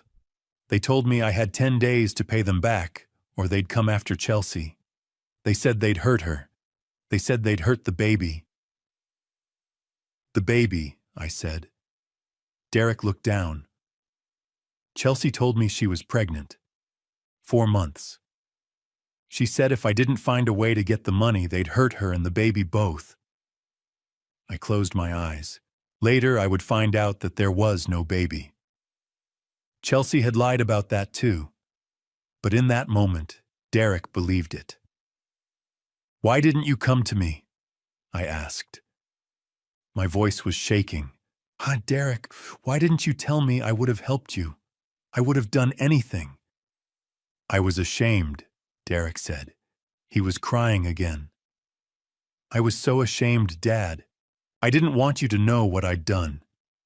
And Chelsea said, she said you wouldn't have enough money to pay off the debt anyway. She said the house and your savings wouldn't be enough. She said there was only one way. I looked at him. So you decided to have me taken from this world. Derek's face twisted in agony. No, it wasn't my idea, it was Chelsea's, she kept saying. She kept saying you'd already lived a full life, that you were 63 years old, that Mom was gone and you were lonely and maybe it would be better if you didn't have to suffer anymore. I felt like I'd been stabbed. She said Mom would want us to be happy. Derek continued, his voice breaking. She said Mom would understand. She said this was the only way to save our family. Your mother, I said, my voice shaking with anger, told you to take care of me. On her deathbed, she made you promise. Derek collapsed forward, sobbing. I know, Dad. I broke my promise. I broke everything. Tell me the rest, I said. Tell me about Cambodia. Derek wiped his face again. Chelsea found the person, the fixer. She found him online somehow. She made all the arrangements. She set up the email account. She transferred the money. She planned everything. All I had to do was make sure you got on the plane. And you did, I said. I tried, Derek whispered. But at the airport, Dad, at the airport, I couldn't do it. I couldn't watch you get on that plane. I tried to tell Chelsea we had to stop. I told her I couldn't go through with it. But she texted me. She said it was too late. She said the money was already paid. She said if we didn't go through with it, the fixer would come after us. She said we couldn't turn back. I stood up slowly. Tears were streaming down my face. You destroyed everything, I said. My voice was quiet, but it cut through the room like a knife. You destroyed our family. You destroyed your mother's memory. You broke the promise you made to her. Derek slid out of his chair and collapsed onto the floor, still cuffed to the table, sobbing uncontrollably. "Please, Dad," he gasped. "Please, I'm sorry. I'm so sorry." I looked down at him, my son, my only child, the boy I'd taught to ride a bike, the boy I'd watched grow into a man, the boy Margaret had loved more than anything in the world. And now he was on his knees, crying, begging for forgiveness, for trying to have me taken from this world. I turned and walked to the door. "Dad!" Derek screamed. "Dad, please don't leave me, please." I opened the door and stepped out into the hallway. Detective Bradley was standing there waiting. I looked at him. "I can't," I said. My voice was hollow. "I can't look at him anymore." I walked away. Behind me, I could still hear Derek's sobs echoing through the metal door. I didn't go into the room when they interrogated Chelsea. I couldn't. I'd barely made it through the conversation with Derek. I didn't have the strength to face her. Instead, I sat in the observation room with Officer Wells. She brought me water. She didn't say anything. She just sat with me while I stared at the one-way glass, watching the empty interrogation room on the other side. At 5:30 in the evening, 2 officers brought Chelsea in. She looked calm, composed. Her hair was still pulled back neatly. Her clothes were clean. She walked into the room like she was walking into a business meeting. They sat her down, cuffed her hands to the table. And then Detective Bradley walked in. "Mrs. Lawson," Bradley said, sitting down across from her. "Do you know why you're here?" Chelsea looked at him with cold, steady eyes. "I want a lawyer." Bradley nodded. "That's your right. But before we call one, I think you should know what evidence we have." He opened a folder and slid several documents across the table. Photographs, bank statements, email printouts, text messages. Chelsea glanced at them. Her face didn't change. "We found the tickets to the Bahamas," Bradley said. "You and Preston Walsh, departing tomorrow morning. First class, one way." Chelsea said nothing. "We found $18,000 in cash in your suitcase," Bradley continued. "Hidden under a sweater. Small bills. That's the second half of the payment to the fixer in Cambodia, isn't it?" Still nothing. Bradley leaned forward. "We also found your laptop. Open, logged in. Emails to fixer pp@proton.me. Text messages with Preston Walsh. All of it." Chelsea's jaw tightened. Just slightly. But I saw it. Bradley sat back. "Mrs. Lawson, we have everything. The emails, the bank transfers, the flight reservations, the voice recordings. You're not getting out of this. So you can either sit here and say nothing while we build the case against you, or you can talk to me. Your choice." There was a long silence, and then Chelsea spoke. Her voice was flat, cold. "Derek is weak," she said. "He gambled away everything we had. He buried us in debt. I needed a way out." Bradley didn't react. He just watched her. "I met Preston 8 months ago," Chelsea continued. "At a business conference in Boulder. He's successful, wealthy, CEO of a tech company, everything Derek isn't." "And you started an affair," Bradley said. "Yes." Chelsea didn't look ashamed. She looked bored. "Preston didn't know I was married. I told him I was separated, that I was in the process of getting a divorce. He believed me." "Did he know about the plan?" Bradley asked. Chelsea laughed. It was a short, sharp sound. Of course not. Preston's not a criminal. He's just useful. He has money. He has connections. And he was willing to take me away from all of this. Bradley tapped the folder. Tell me about Henry Lawson.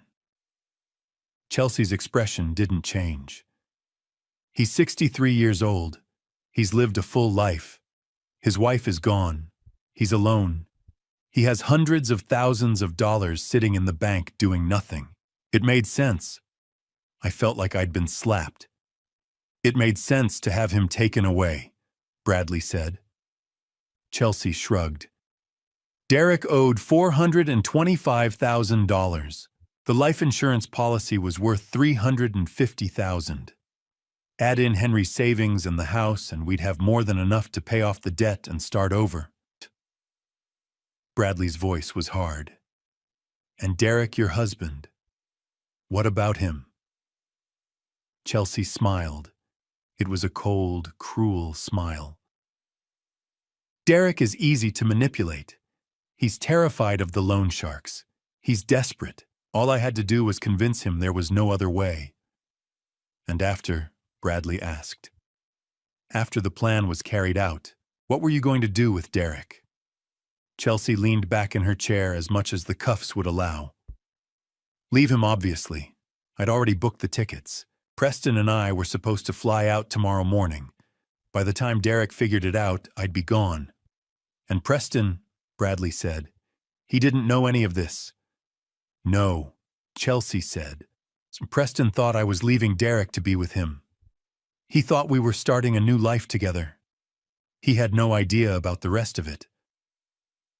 Bradley closed the folder. Mrs.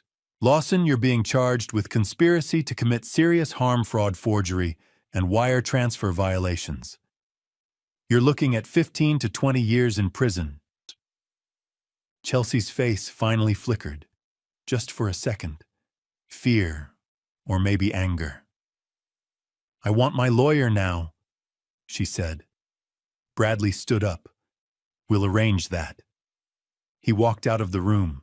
Chelsea sat there alone, staring at the table.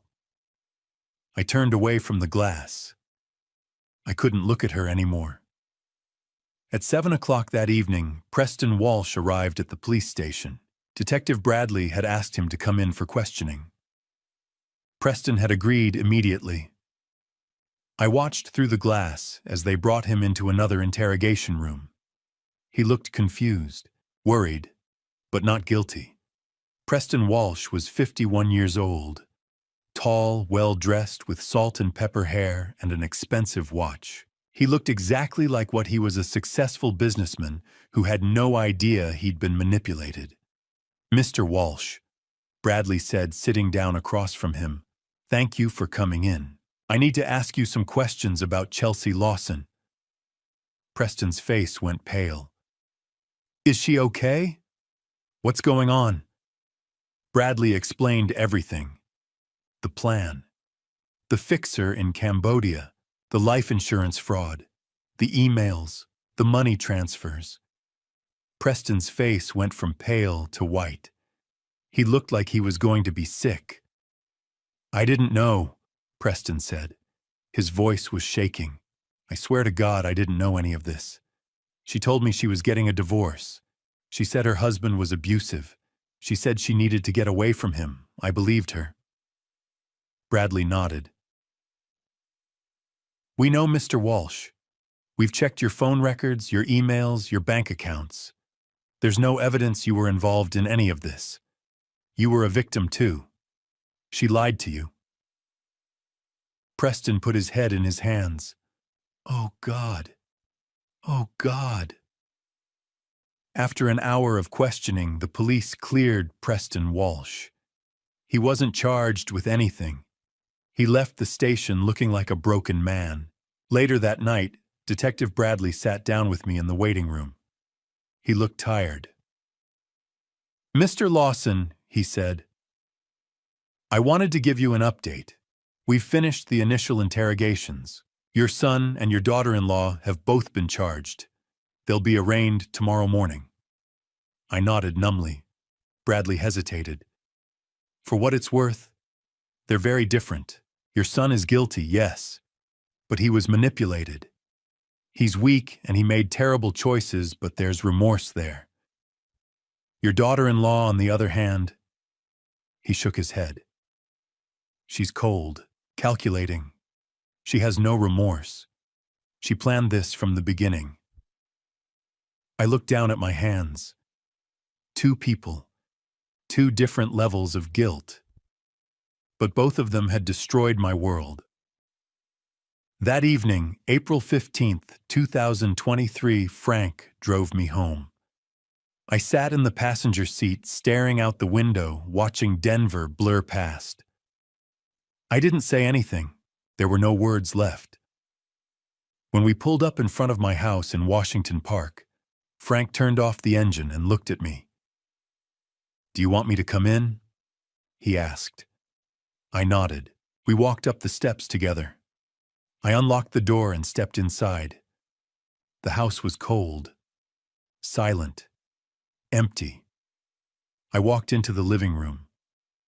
My eyes went to the mantel above the fireplace. Photographs, framed memories. Margaret and me on our wedding day in 1987. She was wearing a white dress with lace sleeves. I was wearing a suit that was too big.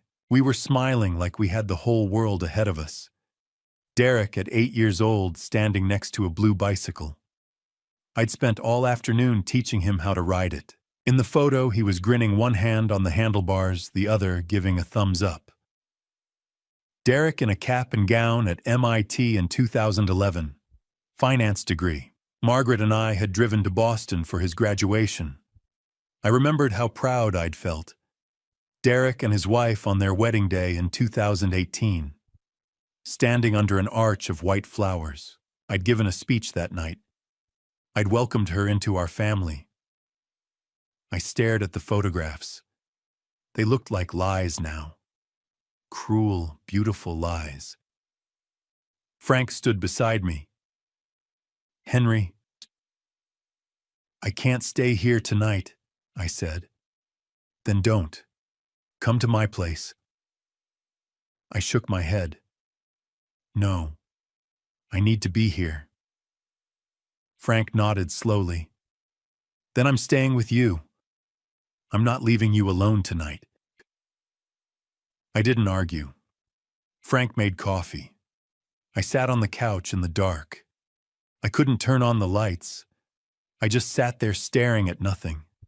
I didn't sleep that night. Every time I closed my eyes, I saw Derek's face. I heard his voice. "I'm sorry, Dad. Please forgive me." At 3 in the morning, I got up and pulled out the old family photo album. I sat at the kitchen table and turned the pages slowly. Derek as a baby. First day of school. Little League baseball. High school graduation. I stopped on a photograph from 2005. Derek was 16. We were standing in the driveway next to the old Honda Civic I'd bought him. My arm was around his shoulders. He was smiling up at me. I remembered that day. I'd spent weeks teaching him to drive. When he finally got his license, I'd told him, "I'm proud of you, son. Your mom and I are so proud." I turned the page. MIT graduation. Derek between Margaret and me holding his diploma. I told him, "Your mother would be so proud of you." I turned the page again. His wedding, 2018. Derek at the altar holding his wife's hands. I'd given a speech at the reception. "Welcome to the family. You're not just my son's wife. You're my daughter." I closed the album. I couldn't look anymore. I thought about the last 18 months. The months I'd spent alone after Margaret passed away. The grief, the loneliness, the nights I'd sat in this house wishing she were still here. I thought about the hospital bills, the treatments that hadn't worked, the $80,000 we'd spent trying to keep her alive. It had drained most of our savings. That's why I only had $100,000 left. And my son had known that. He'd known how much I'd struggled. And he'd still tried to have me taken away. The next morning, a lawyer called. Robert Smith, assigned by the district attorney's office. Mr. Lawson, he said, I know this is difficult, but we need your testimony. You're the victim. Your testimony is crucial. I sat at the kitchen table, phone pressed to my ear. Frank was nearby watching. What do you need?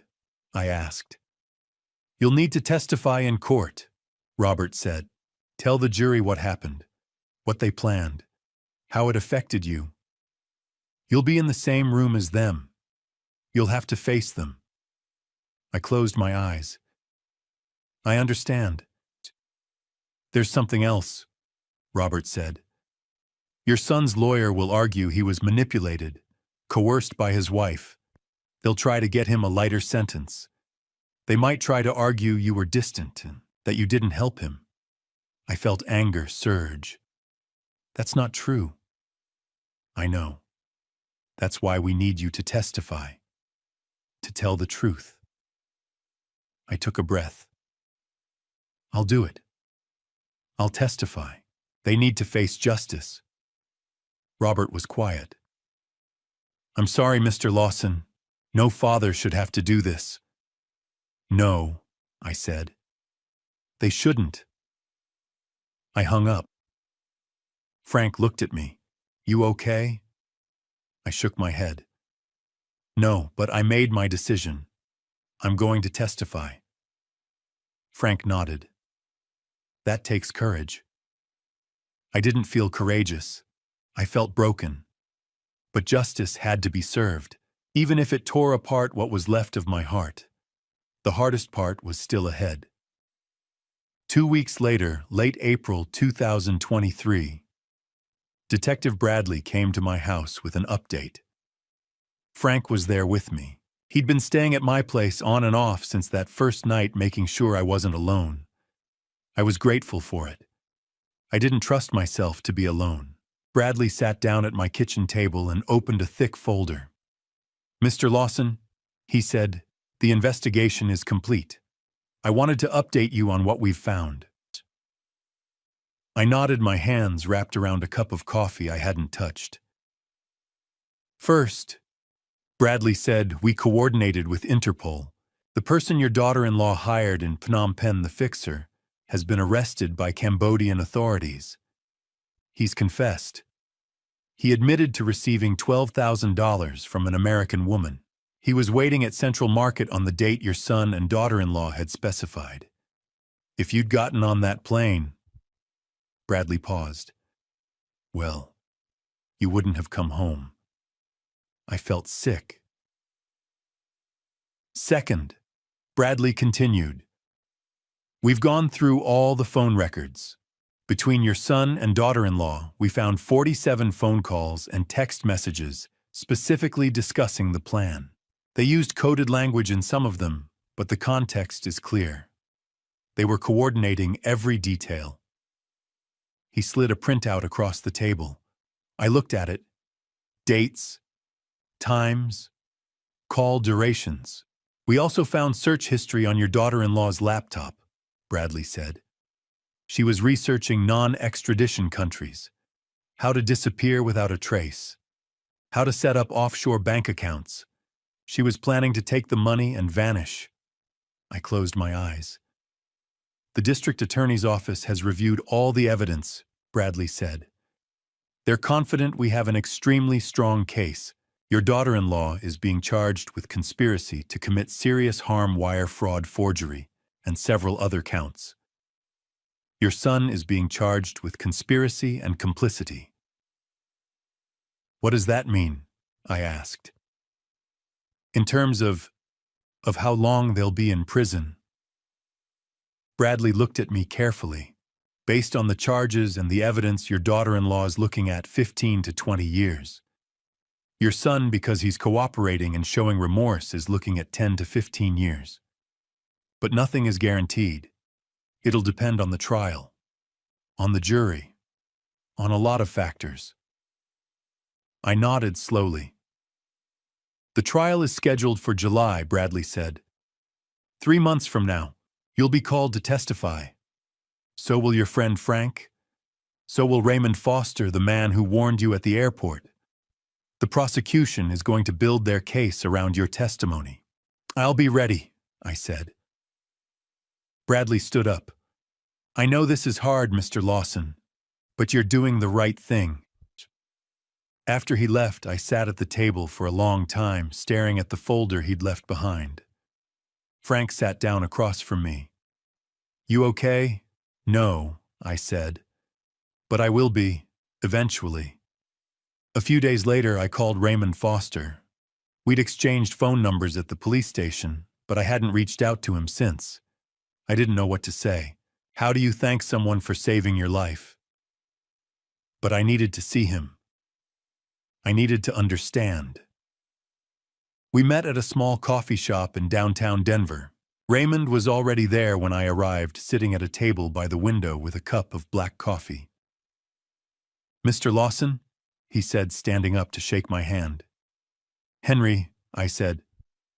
Please call me Henry. We sat down. For a moment, neither of us spoke. I wanted to thank you, I said finally, for what you did. If you hadn't stopped me, I wouldn't be here right now. Raymond nodded. I'm glad I was there. Why did you do it? I asked. You didn't know me. You had no reason to get involved. You could have just walked away. Raymond looked down at his coffee. I couldn't, he said quietly. I couldn't just walk away. Why not? Raymond was silent for a long moment. Then he spoke. I lost my son, he said. 10 years ago, 2013. He was 23 years old.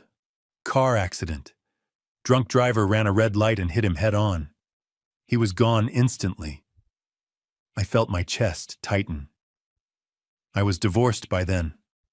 Raymond continued. My ex-wife and I, we didn't handle it well. The grief tore us apart. I haven't seen her in years. My son was the only family I had left. And when he was gone, he shook his head. I didn't know how to keep going. I'm so sorry, I said. Raymond looked up at me. When I heard your son on the phone that morning, when I realized what he was planning, I thought about my own son. I thought about what it would have been like if he'd been the one trying to have me taken away. And I thought about you. A father. Alone. About to get on a plane, not knowing what was waiting for you.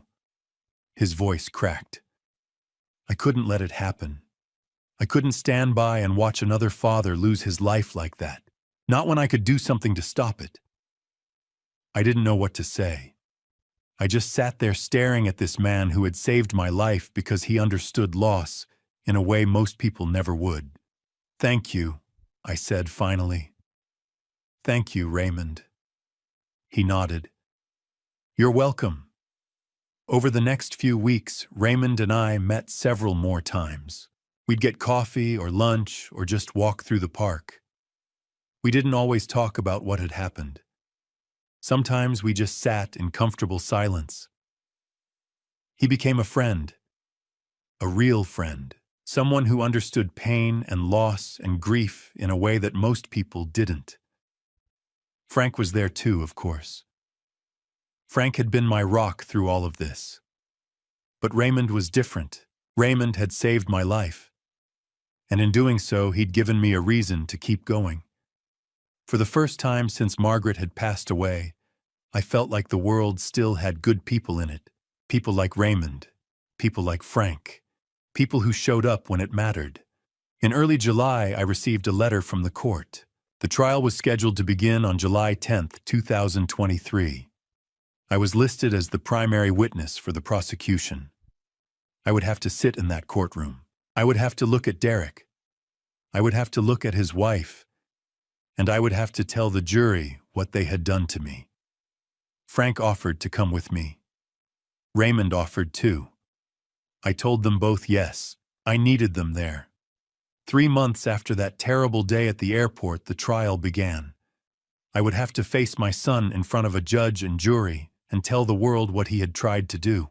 The courtroom was packed.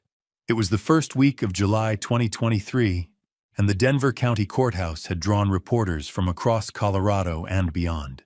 Camera flashes lit up the hallway outside courtroom 4A every time someone pushed through the heavy wooden doors. Inside, the air was thick with tension. Rows of wooden benches were filled with spectators, journalists with notebooks, and sketch artists, because cameras were not allowed during proceedings. I sat in the front row of the witness gallery, my hands folded on my lap, trying to steady my breathing. Behind me, Raymond Foster and Frank Coleman sat shoulder to shoulder, their presence the only thread keeping me anchored. At the defense tables sat my son Derek and his wife Chelsea, separated by 10 feet of polished oak and an ocean of betrayal. Derek wore a gray suit that hung loose on his frame. His face was pale, his eyes red and hollow. He glanced at me once, then looked away, as if the sight of me burned him. Chelsea, on the other hand, sat upright in a navy blazer, her expression cold and composed. She stared straight ahead, her lawyer, a sharp woman in her 40s, whispering instructions into her ear. Derek's lawyer, a balding man with thick glasses, shuffled papers nervously. The prosecutor, Assistant District Attorney Maria Gonzalez, stood at the podium. She was in her mid-50s. Her dark hair pulled back into a tight bun, her voice steady and clear. She addressed the jury, 12 ordinary citizens from Denver and the surrounding suburbs, and said, "Ladies and gentlemen, this case is about greed, manipulation, and ultimate betrayal. It is about a son and a daughter-in-law who conspired to have an innocent man taken from this world so they could collect a life insurance payout worth $350,000. The first week of testimony was brutal. The prosecution presented forensic evidence, enlarged photographs of the life insurance policy application. The forged signature analyzed by a handwriting expert who pointed out the unnaturally even pressure and perfect loops that did not match samples of my authentic signature. Bank records were displayed on a screen showing the $12,000 wire transfer from my joint checking account to a phone number registered in Phnom Penh, Cambodia. An Interpol liaison officer testified via video link from Bangkok. He confirmed that Cambodian authorities had arrested a man known only as Mr. Sofiek Chambo, who admitted to receiving $12,000 as a down payment for what he described as an arrangement, targeting an elderly American tourist at the Central Market on the third day of his visit. In the second week, Raymond took the stand. He wore the same blue flannel shirt he had worn that morning at the airport, though it was freshly pressed. He recounted how he had been cleaning tables near gate A-17 when he overheard a man, Derek, speaking urgently into his phone. He said, "He's about to board the plane. I don't know if I can do this," Raymond testified. Then a woman's voice on the other end said, "It's already done. We can't stop it now. Central Market. Day 3. Make it look like a robbery." The courtroom was silent. Raymond's voice cracked as he explained why he had followed Derek to gate B-23 and stopped me from boarding. "I lost my son in a car accident 10 years ago," he said quietly. "I couldn't let another father lose his life if I had the power to stop it." Frank followed Raymond. He described the frantic phone call I had made to him from the airport, how he had driven to my house in Boulder, and what he had found: the life insurance documents, the bank statements, and Derek's laptop left carelessly on the kitchen table. The laptop's search history was entered into evidence, screenshot after screenshot, showing phrases like life insurance claim processing time, accidental death Cambodia, and Central Market Phnom Penh crime statistics. A third witness that week was Stephen Parker, Derek's friend.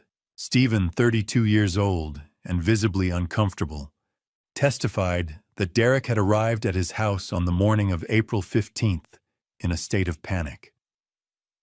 "He was shaking," Stephen said.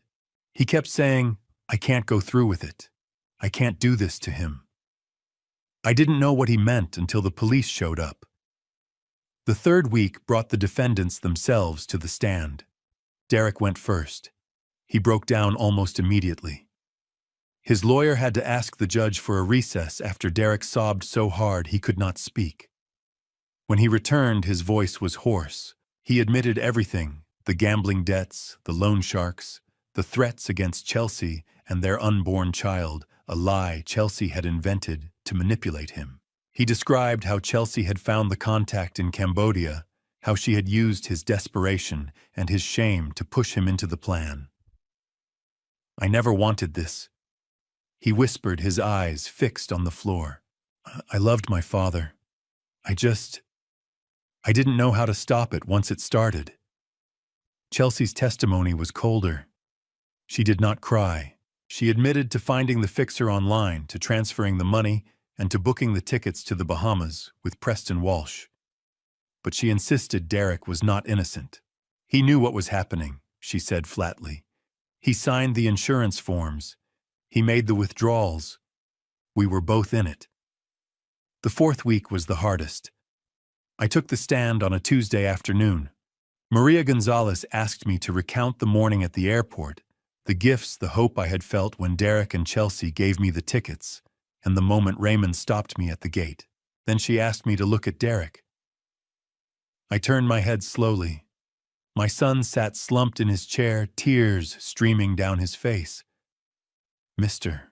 Lawson," she said gently, "if you had boarded that plane, do you believe you would be alive today?" I took a long breath. "No," I said. "I believe they planned to have me taken away on the third day in Phnom Penh at the Central Market, and to make it look like a robbery so they could collect the insurance money." The courtroom was silent. Closing arguments came on Friday. The jury retired to deliberate at 2 o'clock in the afternoon. They deliberated for 8 hours through dinner past midnight and into the early morning. At 10:30 on Saturday, they sent a note saying they had reached a verdict, but asked to present it on the following Tuesday to allow time for proper court scheduling. On Tuesday morning, the first week of August 2023, we returned to courtroom 4A. The clerk read the verdict aloud. The courtroom fell silent. Judge Harold Brennan, a stern man in his late 60s, adjusted his glasses and looked down at the papers before him. I sat in the front row, my hands gripping the wooden bench. Behind me, Raymond and Frank waited their presence, the only comfort I had left. "Chelsea Marie Lawson, please rise." Chelsea stood, her navy blazer crisp, her face emotionless. Her lawyer stood beside her, but Chelsea showed no fear, no remorse, nothing. "Mrs. Lawson," Judge Brennan said, "you have been found guilty of conspiracy to commit serious harm, wire fraud, forgery, and solicitation of criminal activity. For conspiracy, you are sentenced to 15 years in federal prison. For wire fraud, 3 additional years. These sentences will run concurrently. You will serve 15 years without parole." Chelsea did not flinch. She stared straight ahead as if the words meant nothing. "Derek Michael Lawson, please rise." My son stood. He looked hollow, gray suit, hanging loose face, gaunt eyes, swollen. He trembled, gripping the table for support. "Mr. Lawson," the judge continued, his tone slightly softer. "You have been found guilty of conspiracy and wire fraud. The court acknowledges your cooperation and remorse, but your actions remain inexcusable. For conspiracy, you are sentenced to 10 years. For fraud, 2 additional years, running concurrently. Total 12 years. You may be eligible for parole after 8 years with good behavior." Derek's knees buckled. His lawyer caught him, but his sobs echoed through the room. He turned toward me, tears streaming. "Dad," he whispered, "I know you can't forgive me, but I need you to know I'm truly sorry for what I did." I could not respond. My throat was tight, my chest aching. I stood slowly and walked out without looking back. Raymond and Frank followed. 6 months later, February 2024, I made the decision to visit Derek one last time. I had not spoken to him since the sentencing. He had written 3 letters. I read them once, then locked them away. The Colorado Territorial Correctional Facility sat on the Eastern Plains, an hour from Denver. Gray concrete buildings, razor wire flat winter sky. I showed my ID, passed through security, and was escorted to a small visiting room with a bolted table and 2 plastic chairs. Derek was brought in minutes later. I barely recognized him. He had lost 20 pounds. His face hollow, cheekbones sharp. His hair, once dark and thick, was now streaked with gray, though he was only 34. He wore an orange jumpsuit with a number across the chest. His hands trembled as the officer removed his cuffs. We sat in silence.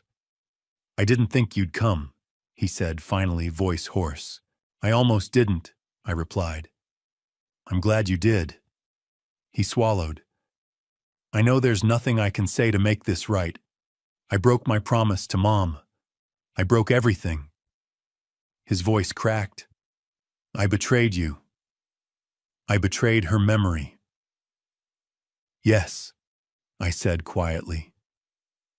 "You did." He nodded, tears falling. "I think about her every day. What she would say if she knew. I can't live with it, Dad." I looked at him and saw not the man who had conspired against me, but the boy I had taught to ride a bike, the teenager I had driven to MIT, the son I had loved. Yet that boy was gone. The man before me was a stranger. "I can't come back here, Derek," I said steadily. "This is goodbye." His face crumpled. He nodded slowly. "I know. I hope you find peace, Dad. I hope you can be happy again." I stood. The officer stepped forward. I turned toward the door. "Dad." I paused but did not turn around. "Thank you," he said, voice breaking. "Just thank you for giving me life. I'm so sorry I tried to take yours." I closed my eyes briefly, then walked forward. The door buzzed open, locked behind me with a heavy clang. I walked out of that prison and never returned. That was the last time I saw my son. August 2024. 1 year after the trial. I made the decision to sell the house in Washington Park. There were too many memories trapped in those walls. Margaret's roses in the garden. Derek's childhood bedroom, the kitchen table where we had shared thousands of meals as a family. Every corner held a ghost. The house sold quickly for $680,000. I kept only a few things: Margaret's reading glasses, a photo album, and her favorite cardigan. I moved to Missoula, Montana to be closer to Frank Coleman. He had been my anchor through the darkest months, and I wanted to live near someone who understood. I bought a small log cabin on 3 acres at the base of the Bitterroot Mountains. It was quiet there. The only sounds were the wind in the pines, the occasional call of a hawk, and the creek that ran behind the property. For the first time in years, I could breathe, but the silence also brought the weight of everything I had lost. Some nights I woke up gasping, haunted by dreams of Derek's face in the courtroom or Margaret's voice asking me why I had not protected our son. I knew I needed help. I began seeing a therapist, Dr. Ellen Morris, a kind woman in her early 50s, who specialized in trauma and family betrayal. Her office was small and warm with soft lighting and a shelf full of books. In our first session, I told her I did not know how to move forward. She listened carefully, then said, "Henry, your son's betrayal does not define who you are. You are a survivor, and survivors have the right to heal." Her words stayed with me. Dr. Morris recommended I join a support group for people who had been betrayed by family members. I was reluctant at first, but I went. The group met every Thursday evening in the basement of a community center in Missoula. There were 8 of us, men and women of different ages, all carrying similar wounds. Listening to their stories, I realized I was not alone. There was a woman whose daughter had stolen her life savings, a man whose brother had framed him for a crime he did not commit. Their pain mirrored mine, and in that shared space I found a small measure of peace. Raymond Foster flew out to visit me twice a year. He would stay for a week each time, and we would spend our days hiking the trails around Missoula, fishing in the Clark Fork River, and talking late into the night. Raymond became more than the man who had saved my life. He became one of my closest friends. One evening, as we sat on the porch watching the sun set over the mountains, I said, "You saved my life, Raymond." He smiled and shook his head. "I just listened to my gut, Henry. I'm glad I did." I began to live for the present. I volunteered at the Missoula Public Library 3 mornings a week, helping children with math and reading. Watching their faces light up when they solved a problem reminded me why I had become a teacher in the first place. I also started traveling again, something I had been afraid to do after what happened. I flew to New Zealand and hiked the Milford Track. I traveled to Iceland and stood beneath the northern lights, the sky swirling green and violet above me. These were places Margaret had always wanted to visit. I carried her memory with me, and in a strange way, it felt like we were seeing them together. Slowly, I learned how to smile again. I learned how to wake up in the morning without feeling crushed by grief. I learned that healing is not forgetting, it is choosing to keep living despite the scars. It's April 2025 now. I'm 65 years old, 2 years after that morning at the airport, and I'm finally healing. April 2025. I am 65 years old, sitting on the porch of my cabin in Montana. The mountains are still capped with snow and the morning air is cool and clean. I hold a mug of coffee and watch the sunlight spread across the valley. This is peace, real peace. People often ask if I have forgiven Derek. The truth is, I do not know. I still love him. He is still my son. But I cannot forget standing at that airport gate holding a boarding pass moments away from boarding a plane that would have carried me to my death. Some wounds do not heal completely. They scar over, and you learn to live with them. I have learned a painful truth: the people who can hurt you the most are the people you love the most. They know your vulnerabilities, your trust. When they exploit that trust, the betrayal cuts deeper than anything a stranger could inflict. Derek knew I would do anything for him. He used that knowledge to try to have me taken from this world. But life has also shown me beauty. Raymond Foster, a complete stranger, risked his own safety to warn me. He saw something wrong and acted. That simple act of courage restored my faith in humanity.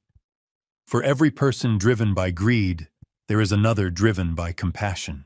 Raymond saved my life, not because he expected anything in return, but because it was the right thing to do. The greatest lesson I learned is about intuition. That morning at the airport, I felt something was wrong. Derek's hands trembled on the steering wheel. He avoided my eyes. His wife stood cold and distant. Every instinct told me something was not right. But I ignored it. I told myself I was imagining things, that Derek was just nervous. I dismissed my gut feeling because I trusted him. That trust nearly cost me my life. Your intuition exists for a reason. It is a survival mechanism designed to protect you. When something feels off, when a voice whispers that you should be careful, listen to it. Do not ignore the warning signs even when they come from people you love. Those are the hardest warnings to accept and the most dangerous to ignore. If you ever feel something is wrong, if someone's behavior does not match their words, if a situation feels unsafe, trust that feeling. Ask questions. Seek help. Step back. It could save your life. And if you see someone else in danger, speak up. Be like Raymond. Do not assume someone else will intervene. A single act of courage can change everything. I think about Margaret every day. I know she would be heartbroken by what Derek did, grieving for the son who promised her on her deathbed that he would take care of me. But I also know she would be proud that I survived, that I chose to keep living, that I found a way to heal. Margaret taught me that love is not always soft. Sometimes love is fierce. Sometimes it is standing your ground and refusing to let betrayal destroy you. Sometimes it is choosing to testify because justice matters more than comfort.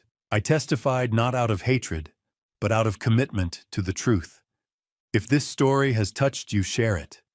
Someone might need to hear these words. Someone might be ignoring their instincts right now, dismissing warning signs, trusting when they should be cautious. If my pain can prevent even one person from suffering the same fate, then it was not in vain. Life is fragile, trust is precious, and intuition is a gift. I finish my coffee and set the mug down. The sun has climbed higher, warming the air. A hawk cries in the distance. I close my eyes and breathe deeply, feeling the weight of the past 2 years, not crushing me, but reminding me I am still here, still alive, still capable of hope. Trust your instincts. They might just save your life. Looking back at my family story, I realize how blind love can make us. I trusted, completely ignored every warning sign, and nearly paid with my life. My dad's revenge was not about hatred. It was about justice, about refusing to let betrayal define me. This family story taught me that even those closest to you can become strangers, driven by greed. My advice: don't be like me. Don't ignore your instincts when something feels wrong. I saw Derek's trembling hands, his avoiding eyes, Chelsea's cold calculations, but I dismissed them all because I wanted to believe in the best.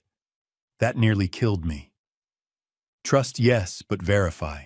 Love your family, but keep your eyes open. The signs are always there if you're willing to see them. This dad revenge story is not just mine, it's a warning. Financial desperation can turn good people into monsters.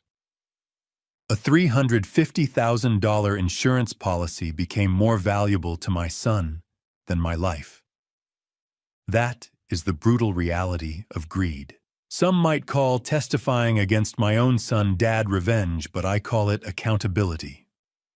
The lesson: protect yourself legally, emotionally, and spiritually. Guard your documents. Question sudden generosity. And most importantly, listen when God whispers warnings through your gut feelings. I believe the Lord put Raymond in my path that morning. A stranger became my guardian angel. From my family story, I learned that survival is not just physical. It's choosing to heal, to rebuild, to trust again, despite the scars. Forgiveness is complex. I may never fully forgive Derek, but I refuse to let bitterness consume what remains of my life. Thank you for walking this journey with me to the very end. Please drop a comment sharing your thoughts. What would you do if you found yourself in Henry's impossible situation, torn between a son's betrayal and a father's love? I genuinely want to hear your perspective.